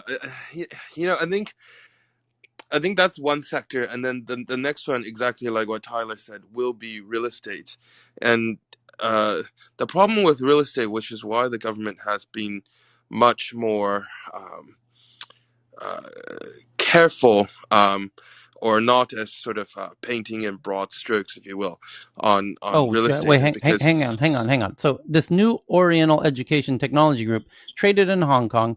It on July 22nd, so 8 days ago, it was at $51. It's now at $14. So yeah, people are agree with your assessment. Apparently, people are already betting on your prediction. So they have a U.S. ticker as well on the NYSE. Okay, that's EDU, like I said earlier. You should have a look at that as well. Yeah, I mean, so they're huge. One of the co-founders is also the founder of the Zen Fund in China, which is one of the more sort of leading avant-garde venture funds. So it certainly has a big impact on tech and investments all over. But going back to real estate for a second, I think part of the reason why we haven't seen such a heavy-handed approach to the real estate sector in China just yet is because how much of real estate holdings or property holdings affect the Chinese debt market. So like I said last time, the Chinese debt market is not quite yet as sophisticated as its Western counterparts in North America and Europe. So taking a very heavy-handed approach to the real estate market will really destroy a lot of the debt that the Chinese state-owned banks are holding as well. But I think part of the initiative actually for the past couple of years already has been forcing many of these real estate giants to sort of unwind their very highly leveraged positions, right? So the ones I know very well that really are being put under the spotlight is Evergrande. You guys can have a look at, they're listed in Hong Kong. And then the other one is called, let me look up the English name. So, I mean, this other one is called Sunac, Sunac. So I know the chairman and his son fairly well as well. I think there's an OTC listing in the US, and then quite possibly also listed either in, I think in Hong Kong. So I think Wall Street Journal did a report on them a couple of years back. I mean, like the debt to equity ratio was something like 180%. But unfortunately, that's part of the reality of the property markets in China, right? So because it's such a competitive market, um, we have a saying in the Chinese property market that uh, the price of flour is higher than the price of bread, meaning that the price where property companies are bidding and buying land at today per square foot is actually higher than the finished housing product, right? Because they're gambling and betting on by the time the asset is developed in 3 to 5 years, the asset appreciation prices will have hit that new high. So that's why all of these property companies are so highly geared. But the difficulty for the Chinese government is in order to create, so you have to look at the whole incentive system within China, both within the government and in the private sector. So government officials are on these 3 to 4 year term limits for each posting they hold. And then to get a promotion, they have to create a certain amount of GDP stimulation during their post. The easiest way to do that, because it's very hard to create real organic growth in 4 years, right? So to really do that very quickly is by increasing the cost of land and properties. So this way you cause everything to increase in price because they're charging more rent, etc. So what the local governments do is they will attract these developers to come in, build these mega projects, and then the local government will act as the guarantor towards the loans that they will secure from local banks. And then everyone knows that this product is highly geared and highly leveraged. So someone has to sort of de-risk all of this. So then they securitize the product and then buy an insurance on top. This is almost like the 08-09 housing crisis in the US. And then they repackage these insurance products into retail investment products that are then distributed to Chinese consumer investors. So I think the government is fully aware. I mean, I've sat in on meetings where the current deputy premier, Liu He, who's also the primary trade envoy with the US, where he has originally proposed, why don't we just squeeze out the entire bubble in the real estate market? And then sort of advisors are like, well, we can't really do that. Because if we took such a drastic approach, the entire debt market in China would crash. So this is why I think the new approach to this has been very measured as compared to some of the other sectors. But I believe a lot of new measures will come into play in the coming months.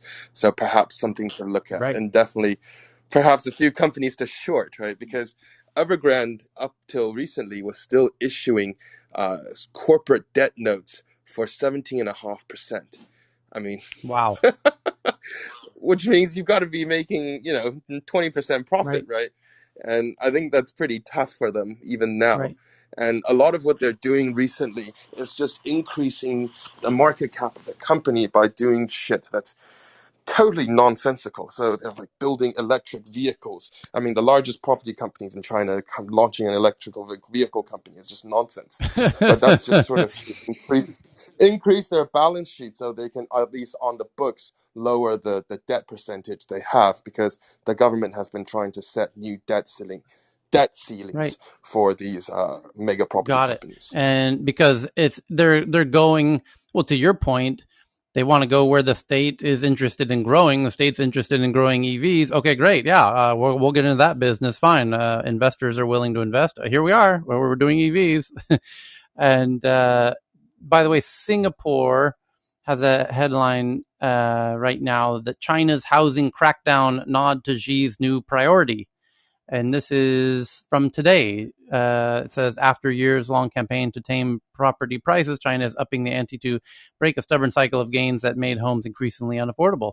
In recent days, China jacked up the mortgage rates in major cities, vowed to accelerate the development of government-subsidized rental housing, and moved to increase scrutiny on everything from financing of developments and newly listed home prices to title transfers, echoing President Xi's famous words that housing is for living and not for speculation, and shouldn't be used as a short-term tool to stimulate the economy. The intensified focus on real estate, while China has spent the years trying to, yes. I think the thing, that people are not connecting is it's essentially the underlying motive of this is removing the frictions of growing the families, essentially.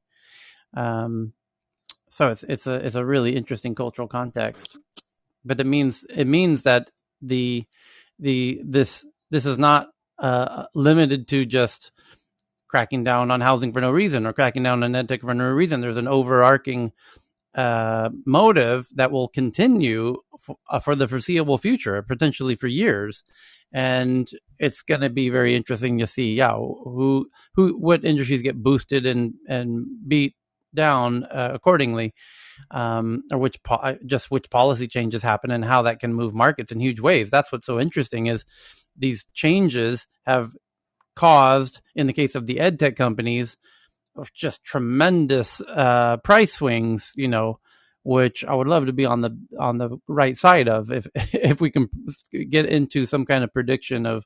But now I'm realizing all of China is trying to predict what these changes are, and they have a much better chance of doing that than we do, essentially, because we're dependent on you helping us understand where they're on the ground and they're working in large groups to figure out what these changes will be. Cheryl?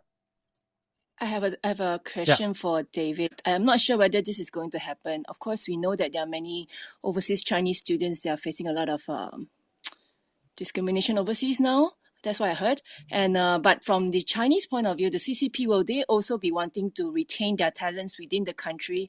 Because I do know that there are many people who have the opportunity to get out of the country. They may just continue to live outside and don't want to go back to China. So China do you think wants that the them to go CCP will outside, want Cheryl. to?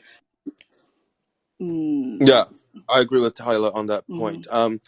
So, one of the things that we've seen recently is actually China trying to reverse a trend in several major cities, turning once vocational schools that have been turned into full universities and then turning them back into vocational schools, right?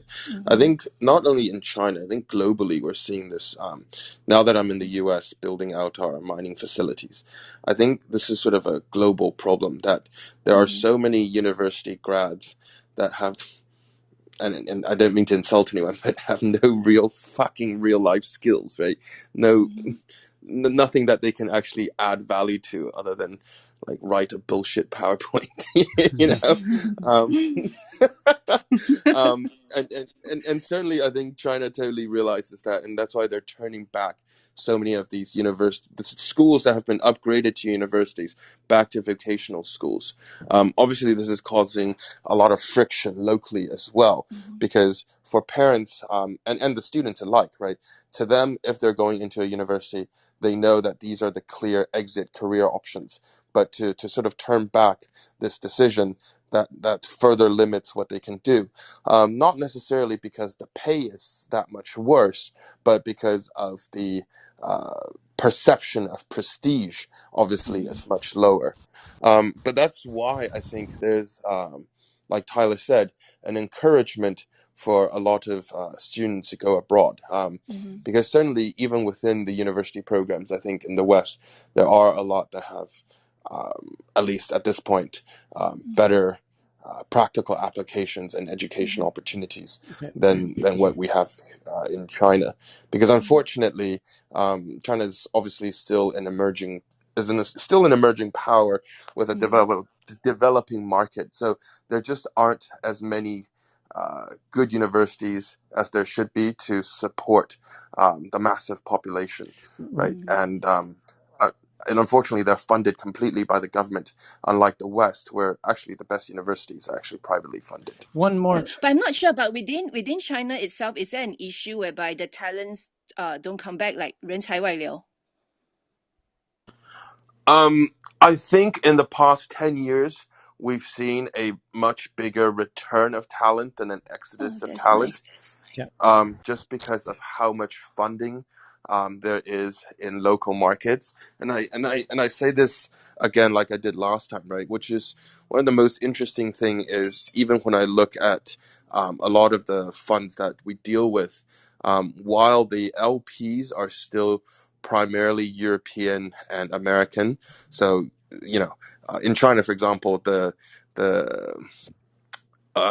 what we see as the gold standard or benchmark for Venture fund LPs is if the Yale University Endowment Fund invests in your management company, then all of the other sort of major LPs will follow suit, right? And then if you're a real estate fund, if like CalPERS, right? So California Teachers Pension Fund, if the like of those invests in your fund, then a lot of other guys will follow suit as well.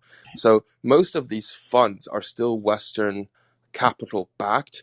But what we've seen in the last 10 years, what I think is interesting is more and more of the senior management team, instead of expats um, or sort of Chinese Americans or Chinese Europeans, are more and more becoming pure locals who have spent maybe at most graduate or undergraduate education abroad.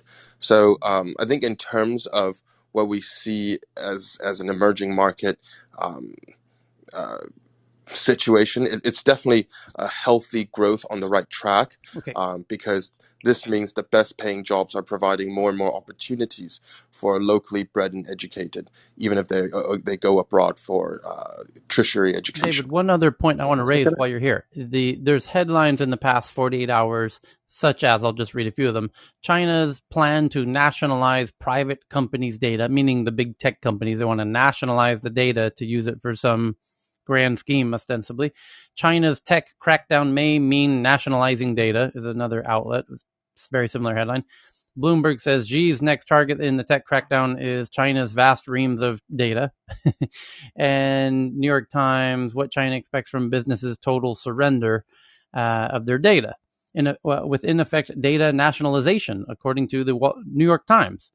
And Brookings think tank, EDU, China reins in big tech to spur innovation, state ownership and control with data nationalization. So it's a lot of outlets are saying that China is working on a plan to nationalize all of the data of all of these big tech companies. Is that potentially to enhance the surveillance ability or the social credit score worthiness, additional kind of data points in generating social credit scores, or what do we imagine this will lead to? So Tyler, just to give you two examples, I think from a Western perspective, whenever we hear about something like this, the natural gut instinct is, oh, China is very authoritarian, right? Yep.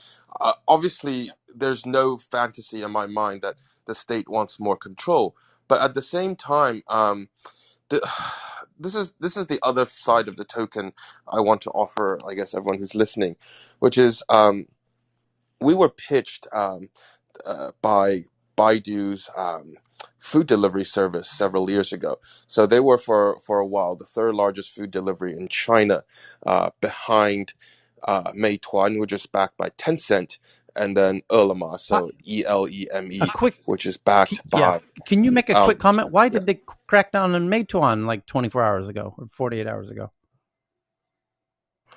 Um, so I think Meituan should be fine. It's just that they've been expanding very quickly and getting into a lot of different areas. So I think just better regulation and sort of oversight of all the sectors that they're getting into, Okay. right? Because Meituan now owns the biggest bike sharing platform. They also have their own ride hailing platform and all of that. So they're really pulling in a lot of user data. Okay. So, but anyway, so going back really quickly, so the third largest at the time was Baidu's food delivery platform, right?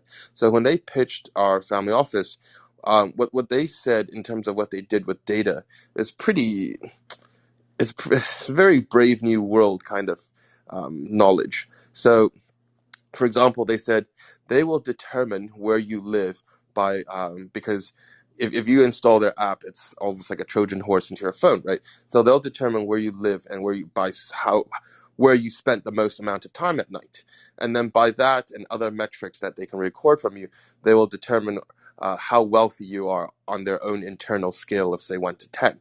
So during peak hours, if they believe they are a wealthier client, they will give priority of delivering your food faster than who they consider to be poor clients, because you'll ultimately have greater spend on the platform.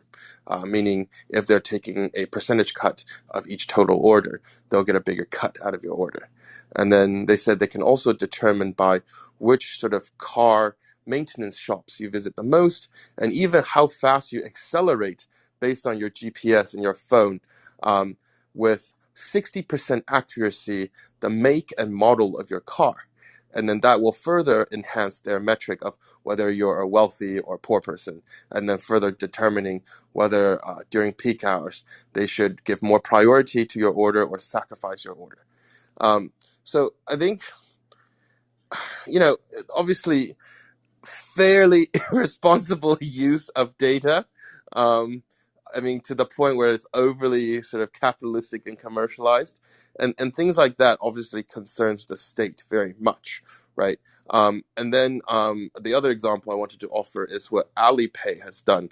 Like, on the one point, I think a lot of people are sympathizing with Jack Ma, but don't forget, this is also a man who, for over a decade, totally milked his concessionary license to operate in his space. So he's already made his billions, right? And I hardly lose sleep over a man who's as wealthy as he is, just because he's got knocked down a few pegs. But what Alipay has done, which I think is fairly irresponsible as well, is, for example, because it owns the biggest payment platform, it will sort of, on an almost very deceptive and dishonest way, force you to use their credit payment system when you're paying for things. It will act as the default setting. So unless you consciously check every time, you will often, on accident, pay with their credit payment setting, and then at the end of the month they will come charging you interest for that payment. So things like this, and how Alipay have created what's called the Sesame Credit, because that whole thing, like how Ali is stand for Alibaba, it's like open sesame, right? So they call their credit system Sesame Credit.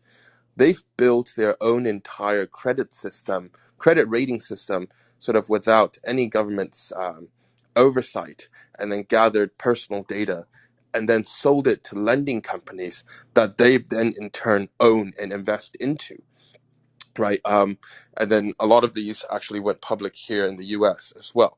So I think, ultimately, it's like what you were saying earlier when you were looking up New Oriental, how Google is totally listening in.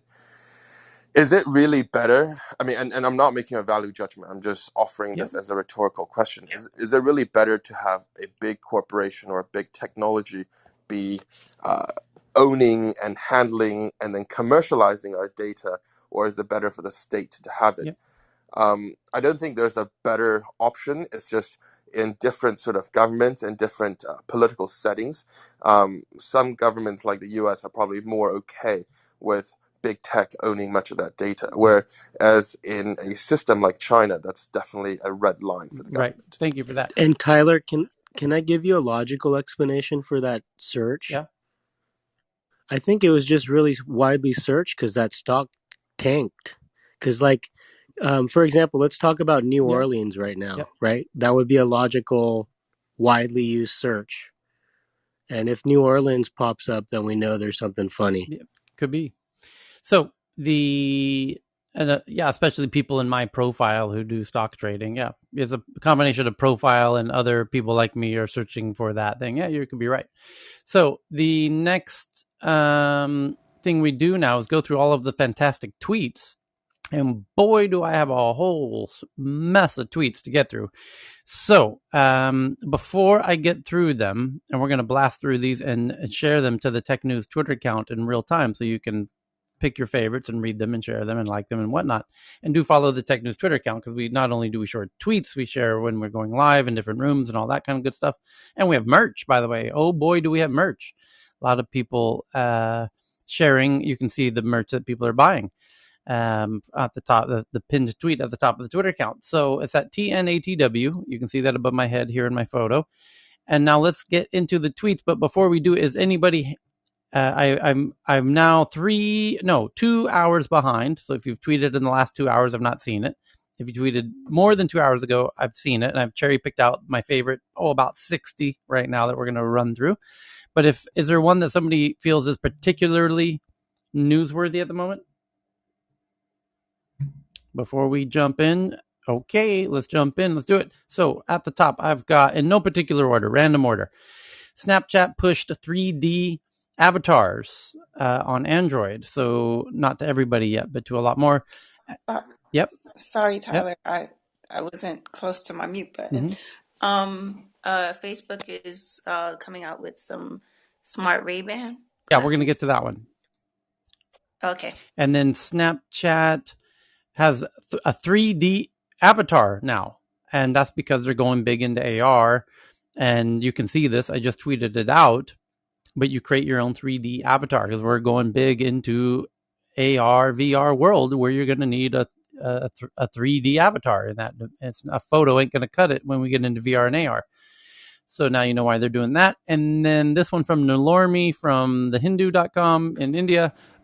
It says, the headline says, keep those lips sealed. Tech companies can now read them. Watch your mouth. Tech giants such as Amazon, Sony, Google are leveraging AIs to build powerful lip reading technologies so the cameras can actually read your lips. And kind of to the point Chris and I were talking about, how did they know what my search was going to be? Well, no doubt they're listening, but they're also looking at your face, and if your face is moving your lips, then they can hear that too. It's kind of interesting. I had not thought of that. And then the next headline is what's happening to Greenland. That originally published, the Greenland ice sheet is losing mass at an alarming rate. And that might not be a surprise, but we have more interesting green news coming up in just a second. Google and Apple warned that the Delta variant could prove disruptive, according to the Washington Post. While Apple and Google delighted investors on Tuesday, both companies offered hints to analysts and investors during their quarterly earnings report. After they share the data, they do a call with investors, which are usually live streamed. And they warned, both companies, Google and Apple, warned investors that Delta variant and slow recovery could impact both companies next quarter. And that's how you know where shit's going to hit the fan in the US in the next few weeks with Delta. And the Pegasus revelations, according to The Economist from Nalormi in India, the Pegasus revelations the Pegasus revelations that the existence of this spyware app these revelations cast doubt on the health of Indian democracy. So that's quite a huge headline from The Economist, that Pegasus casts doubt on the health of Indian democracy. The inclusion of prominent critics on the list of hacking targets embarrasses the government of India. And indeed it does. And now big international publications are using that as a headline.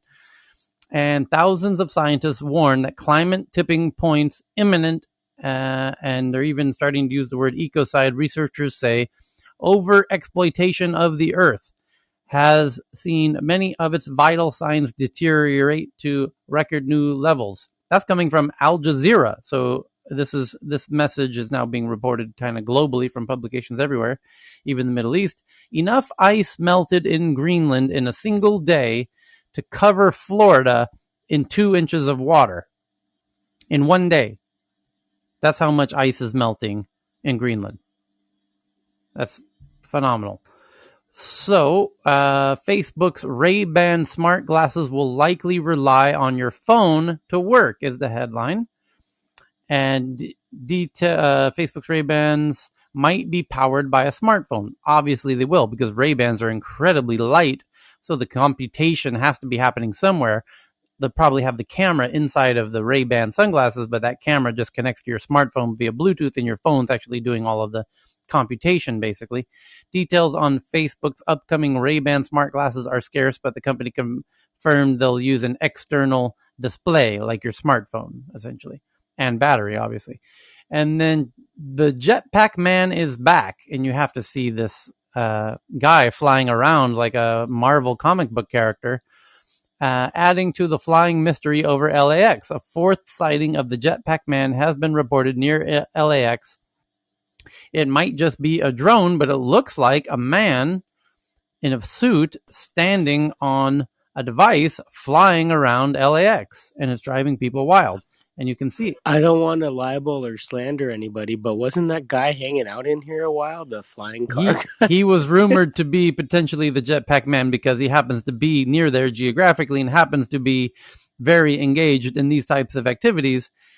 So it's not a far stretch. He denied it when confronted with it, and he claimed to know who the individual is, if I recall correctly, as indeed he would, but who knows? You look at the photo and see if you can figure out who it is. I'm betting on Cheryl. So the space elevators, how a sci-fi dream could be built today. The space elevator, an old dream of scientists and science fiction fans, could be constructed now if we don't put the ground floor on the ground. And I'm tweeting that out for those who want to deep dive on space elevators. Just go to our Twitter account at TNATW.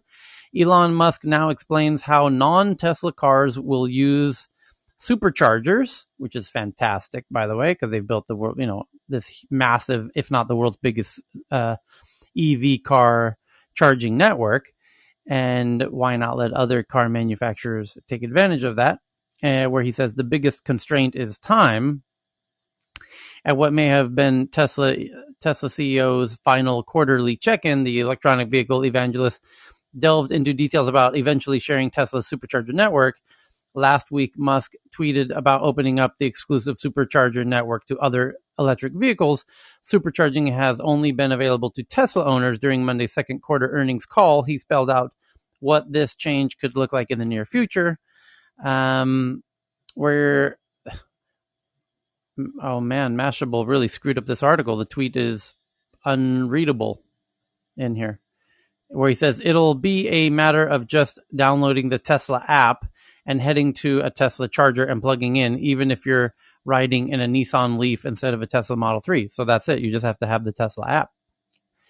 For cars that charge at slower rates than Teslas, the longer charge time will cost drivers more, essentially. So there you have it. And hey, Tyler, it's pretty smart, right? Because your next car is a Tesla. Then, yeah, when you sell your car, you buy the next car. You had a much better experience with Tesla. Maybe you get quicker charging, yep. And now you've got a relationship with a customer. Yep. The next headline future customer from the New York Times is that big tech has outgrown this planet. The gap keeps widening between the super rich and tech superstars and the merely super. That's one possible explanation. And by the way, I've used nearly those exact words to explain how the gap is indeed widening, because they have AIs and machine learning and data scientists, and you don't. And that gives them nuclear bombs versus your butter knife. Do we get it yet? Is it clear yet? Do you understand? It's actually incredibly simple concept here. If you have the data, the battle, let's just make it really simple. Spotify is vastly superior to radio stations because, and people are paying money for Spotify. They're not paying radio stations. Why? Because Spotify does a better job of getting you the song that you want to hear. Why? Because they have data that this radio station doesn't have, right? Data. That's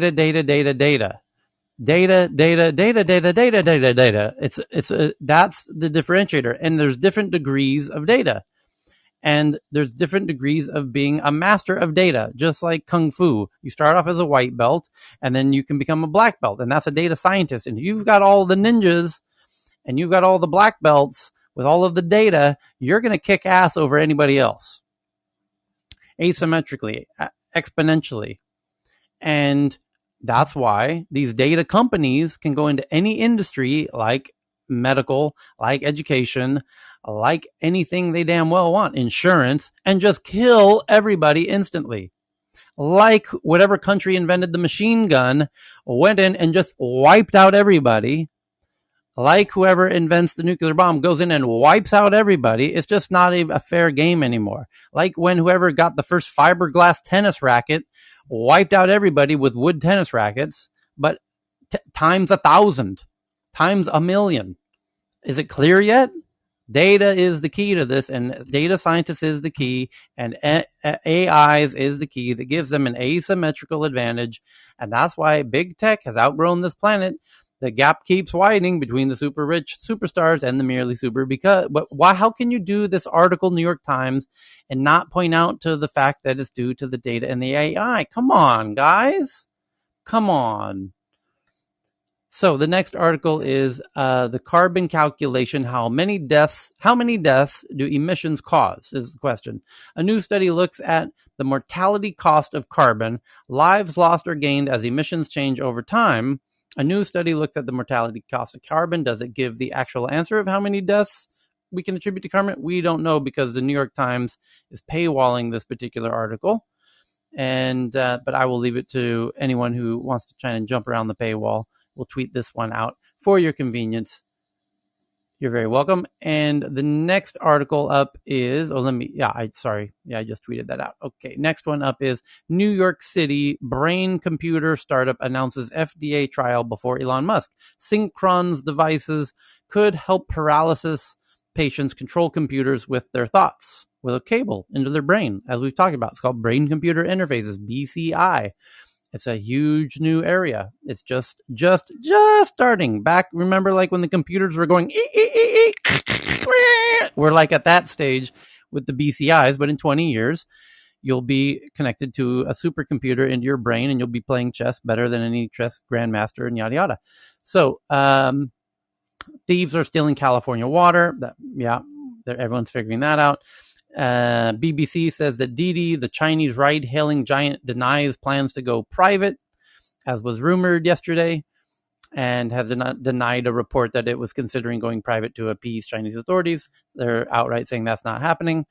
SoftBank confronts renewed China risk as Didi backfires, meaning SoftBank invested in Didi and in Uber, most notably, and Uber got a whole lot of Didi shares, and now that's making Uber slide, and so SoftBank selling their Uber shares, and there's kind of second-degree casualties of the Chinese crackdown on Didi and EdTech and things like that, which is SoftBank, and we kind of mentioned that's why Didi ran to New York to IPO, was so that SoftBank could sell its shares in both Didi and now they are selling their shares in Uber. So kind of as predicted. Next up, how COVID became a red state crisis. According to the New York Times, the geography of this wave is nakedly political because red states didn't really get vaccinated because their governors didn't really encourage them to. And now that's where COVID's happening. Who could have guessed? Who could have warned? Who could have started screaming 6 weeks ago that Thailand is struggling with Delta and it's coming your way? Get ready, get ready, get ready, get ready. I warned you. I told you. I screamed it like a crazy madman over and over and over. Did I not, Cal? Yes, I did. I told you. I told you. I told you so. I told you so. Texas, Florida. I'm talking to you, Florida. Rick, governor of Florida. I was screaming here in Clubhouse like a jackass to go get yourself vaccinated, Texas. I told you, Texas. I'm messing with you, Texas. Take note.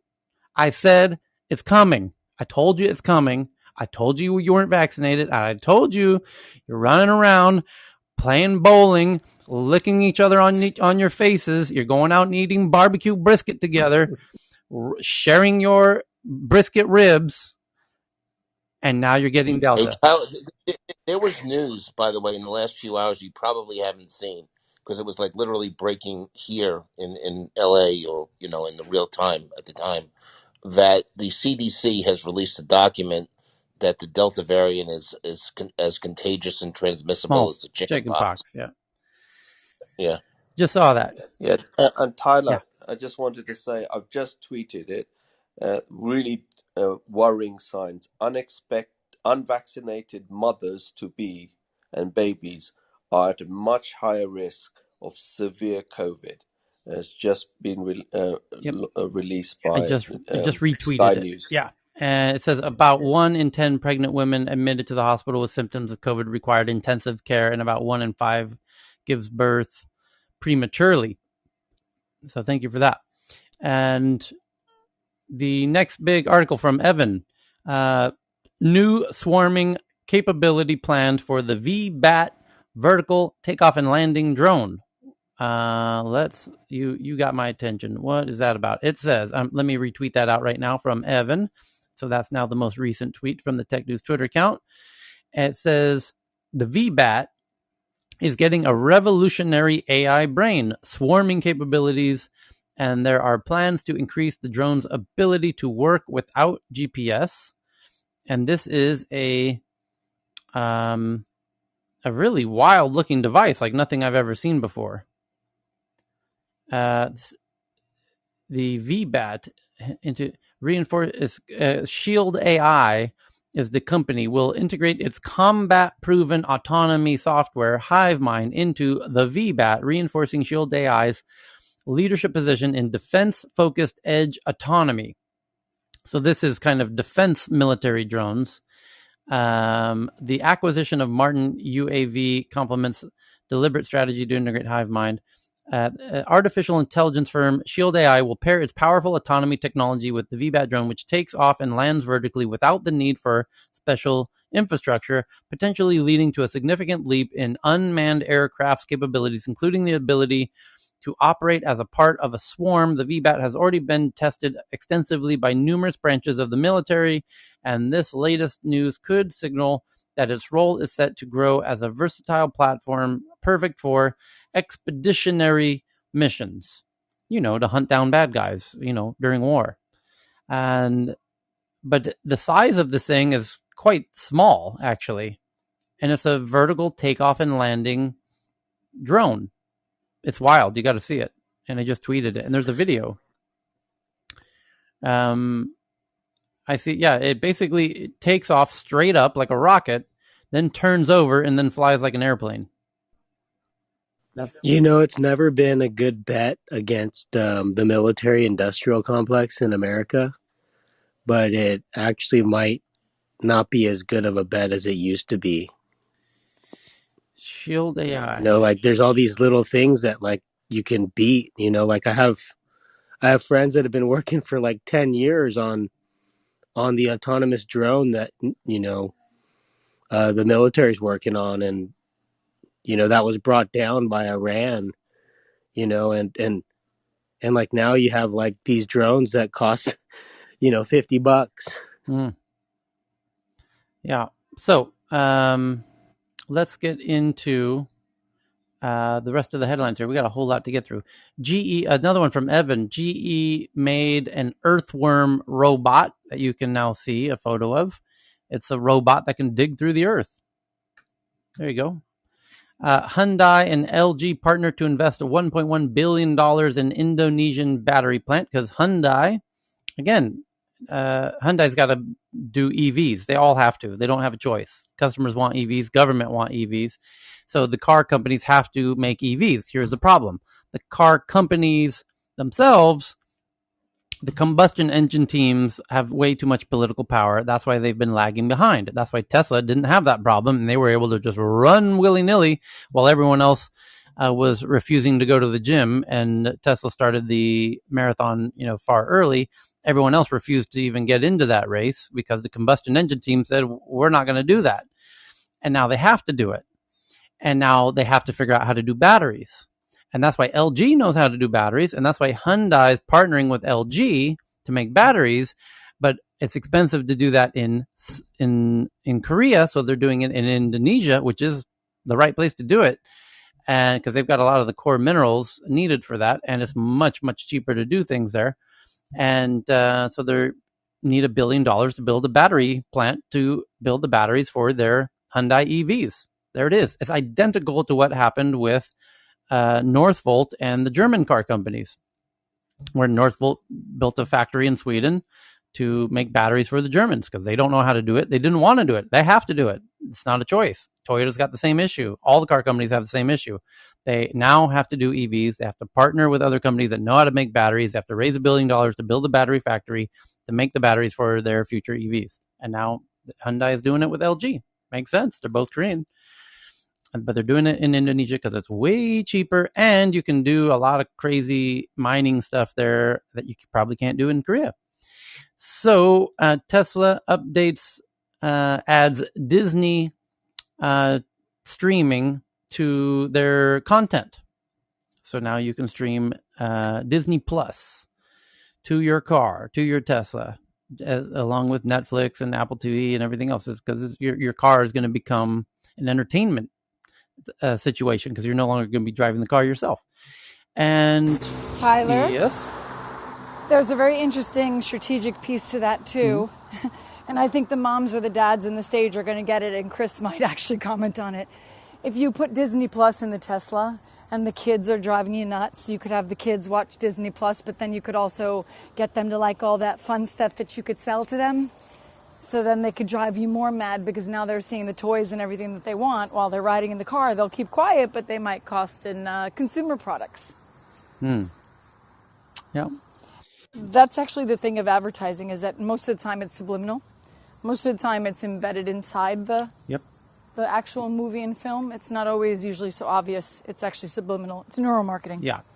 So thank you for that. The next article is really cool from IO Eric about a 16-year-old son named Oscar asked his father to build him a robot to help him walk, and he did. And this is, you have to see it. I mean, this is like, it looks like if Apple made a robotic suit to help somebody walk.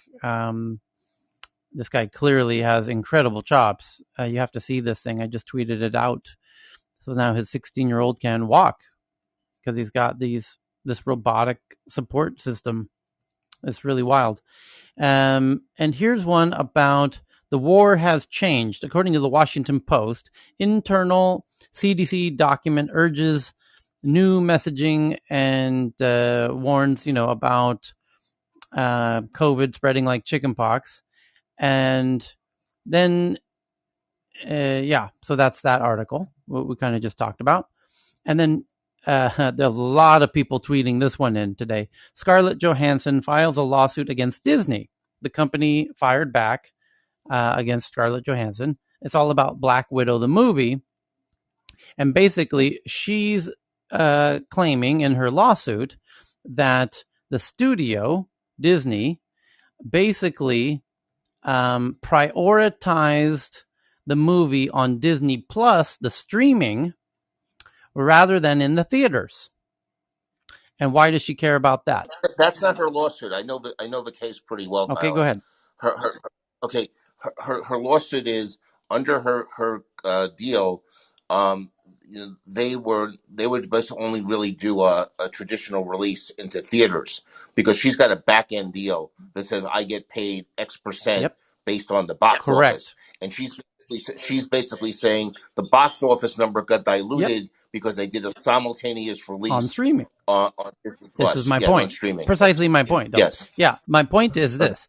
And I've got something really important to share on this that I'm uniquely qualified to share. And it's related to something I've shared many times in the past, which is you're now seeing in film, this is the first example I know of exactly what happened in music 15 years ago, where when streaming music started, which was Spotify, and artists signed deals that says, I get paid for every CD sale. Right. That's how you make money, from CD sales. And there was a little clause in the contract that says that the label gets all of the digital streaming rights. Well, no one knew what that meant. Spotify didn't really exist. And, your lawyer's like, we don't even know what they're talking about. Digital streaming. What's digital streaming? Like, who cares? No one's making money on digital streaming. That's no big deal. Let them have it. Okay, great. The label knew what was coming. And so when digital streaming started happening, and now everything's digital streaming, there are no more CD sales. You see what I'm saying? So this is the same thing happening in movies starting today, now, this hour. Scarlett Johansson, Black Widow, is going to be the ground-shaking case in Hollywood, because the contracts are written where the stars get paid on ticket sales. Box office sales. But there's another important point here. When HBO did the same thing with HBO Max, Warner Brothers went back and started renegotiating. They sat down with the stars and they renegotiated those contracts to give them some sort of compensation in lieu of not being able to have a back end. Disney hasn't done that. Most of the other studios have. So that's that's what it also makes this me is my say. point.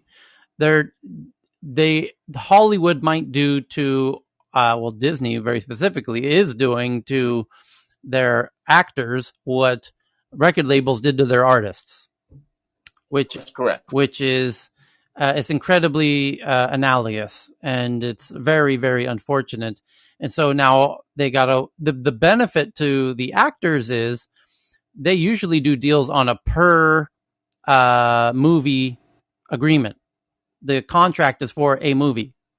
The problem with right. the problem with musicians is you sign up for a 6-album deal. That's your career. Your whole career, and your whole career, the your whole financing too, right? career is fucked, utterly fucked, because you got fucked. She's getting fucked on one movie, and then next time she does a movie contract, you better believe she's going to be, oh, well, let's make sure we include a clause that says if you do digital streaming, I get some of the revenue from that streaming, in addition to the box office, because the box office is going to die. The theaters are going to die. It's all going to go over to streaming. I want a piece of the streaming revenue. The music, But there is no street. That's a problem with the back end. That's why there is no more back end, and Netflix has no back end. right? Tyler, there is no direct streaming Correct. revenue on a movie. Because Okay, Ken's right. Because the consumer's paying not for the individual movie, they're paying for a monthly subscription. exactly. So they can't with break it Black out. Widow, Same thing happens but with wasn't Spotify, where the Spotify is paying for the entire catalog of EMI records, all the streaming rights for all of EMI or all of Universal or all of Sony. They didn't pay for one artist's streaming rights. So the artist can't say, here's how much I should be owed. Just like this artist can't say, this actor can't say, here's how much of the streaming revenue I should get for this one movie on Netflix. but And Tyler? Yes. Tyler, isn't it? No, apologies, Chris. You go ahead, But sir. imagine if actors had 6 movie deals. Imagine if she signed up for the next 6 Marvel movies, and over the next 20 years to make those movies, the entire industry switches over to streaming, and she's only being paid on ticket sales, and the movie theaters disappear. Now you understand how musicians feel. I get the buffet concept on the streaming, but aren't those certain things premium? Like, didn't you have to pay $30 or something like that to watch that on that release date? Only Disney. That's the only second time Disney's done that. They did that with that, and they did that with Milan. But when they had to pay an extra 30, and it's only on this one. This is the first time Disney's actually released numbers. How many people paid the $30? Because they didn't do that with Milan. Okay, so They also did that with Raya. Oh, they did. Okay. So Tyler, the other thing to think about, content creation here, right? From the actor, the music artist, whatever, NFTs in the future, smart contracts. So wherever it gets, displayed, portrayed, played, that they can look back at the smart contracts and pay the royalties back to the original content creator. It doesn't work in a movie theater context, though. It's like someone walked into a movie theater. I guess the theater could help, digitize the ticket sale to compensate, because that kind of assumes all of the consumption's happening through digital devices. But what's going to happen is what Ashton Kutcher just did, where what's going to happen is the actors themselves and the producers and talent is going to realize, we can now go to the fans directly to finance our productions and forget these studios because they're just going to screw us. And I mean, the record labels are just vicious vampires. And but that's it. But it's not just about going direct to consumer to fund them. It's actually to view them, to listen to whatever. It'll be the whole point of decentralized finance. The whole point of blockchain is effectively to remove the intermediaries in between. Correct. And by the way, this is another meta reality of tech in general, which is tech has and always will continue. It's always cut out the barriers and the boundaries between the creator and the consumer and middlemen of all types. That's essentially what all of these marketplaces is. This is what eBay is. It connects the seller and the buyer. All of these marketplace apps, all tech is doing is consistently over time removing anyone in between. And it will continue to do that unabated forever. So that's why the movie theater will disappear. That's why the movie studios will disappear. It'll eventually be, in every case, the creator and the consumer will eventually, 100 years in the future, be really as little in between as is technically needed. That's just a non-ending evolution of tech, essentially. Can have these musicians and all these artists ever band together to try to overthrow these contracts, or these contracts written, like go to court and ask them to renegotiate? Yeah, they've tried that. And then it doesn't work. No, because the contract's a legal contract. But if their voice is big enough, they can void that, right? They have renegotiated them voluntarily. That's my point. HBO, Warner Brothers. She's talking about music, I think. Yeah, both, because eventually it will come to movie too, right? So the musician and the movies, because this will become a problem, because you can't be letting the artists work for free, right? If everything is going to go online, it's not free. They get an advance and other things. But you're right, they're getting screwed. But the point is that in the movie industry, the contracts are based on a per picture contract, and in music, you have 6 album deals generally. So it's like 6 movies. It's, in fact, 6 albums. Bands usually put out an album every 2.5 years. Times 6, what is that? 18 years? That's your career. Your career is a contract. And once you get screwed, you're screwed for your entire career.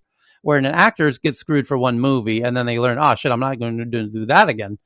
And then they get put, like, they usually will get an advance on some of these albums too, right? So then they basically are, indentured to the label. Yeah, it's a bad system. Anyway, but the point is what Aston did is truly one of the biggest moves in Hollywood in a very long time, where it's these NFT, what did he call them? Stoner cats, and people bought the stoner cats as almost like digital trading cards. But now that you own the card, it gives you permission to have access to the content. And they even make money on every time there's a transaction between owners of the digital baseball cards. And they get additional permissions and access to more content. It's an incredibly interesting take, where they raised over $100 million in a day. And that's more than you would ever raise from a studio. That's $100 million is like the Titanic and Avatar. Like, that's the type of that's a huge budget for a production. He's doing a little animated in South Park, which he could have done that for $5 million, and he got $100 million, just to give an idea of how well financed that project now is. So anyway, Tyler, can I jump in? So 2 things on this Scarlet case. Like someone else said here, it seems to be a clear-cut chase in the advantage for Scarlet, because she's claiming that they had this deal just pending on theater first release, and that those terms were changed, and she has been reaching out to renegotiate, but she's been ghosted basically by the XX. So it'll be interesting to follow, and I think that this is not malicious necessarily. I think that this is a necessary part of the transition into this new paradigm for movies, just like you're saying with music. And one example from the music world is do you remember Taylor Swift and Apple Music? Of course. Yeah, so she got screwed, right? Yeah. Because Apple Music were like graciously giving their customers 6 months for free or whatever. But it turns out that the artists were the one who footed that bill, because no one got paid, because there was no revenue. But it was later renegotiated to Taylor's and the others' benefit, I think. So, I mean, it seems like the XX are just not thinking this through beforehand, and they're as clueless as many of us about all the ramifications of this shift to digital. Okay. And then, I'm sorry, and I'll shut up after this, but we also have to remember this happened during COVID, where, the box office got devastated. So there was really no alternative other than trying to release it online. Okay, it's now 4. Florian just opened the tech news around the world digital inclusion room. I have 40 tabs open of my favorite headlines that we're going to save till we meet again in 5 hours. And let's go hang out in the tech news around the world digital inclusion room and go get something to eat, take a nap, hug your kids, do whatever you got to do, and have a wonderful Friday. But we're going to meet again in 5 hours, and we're going to get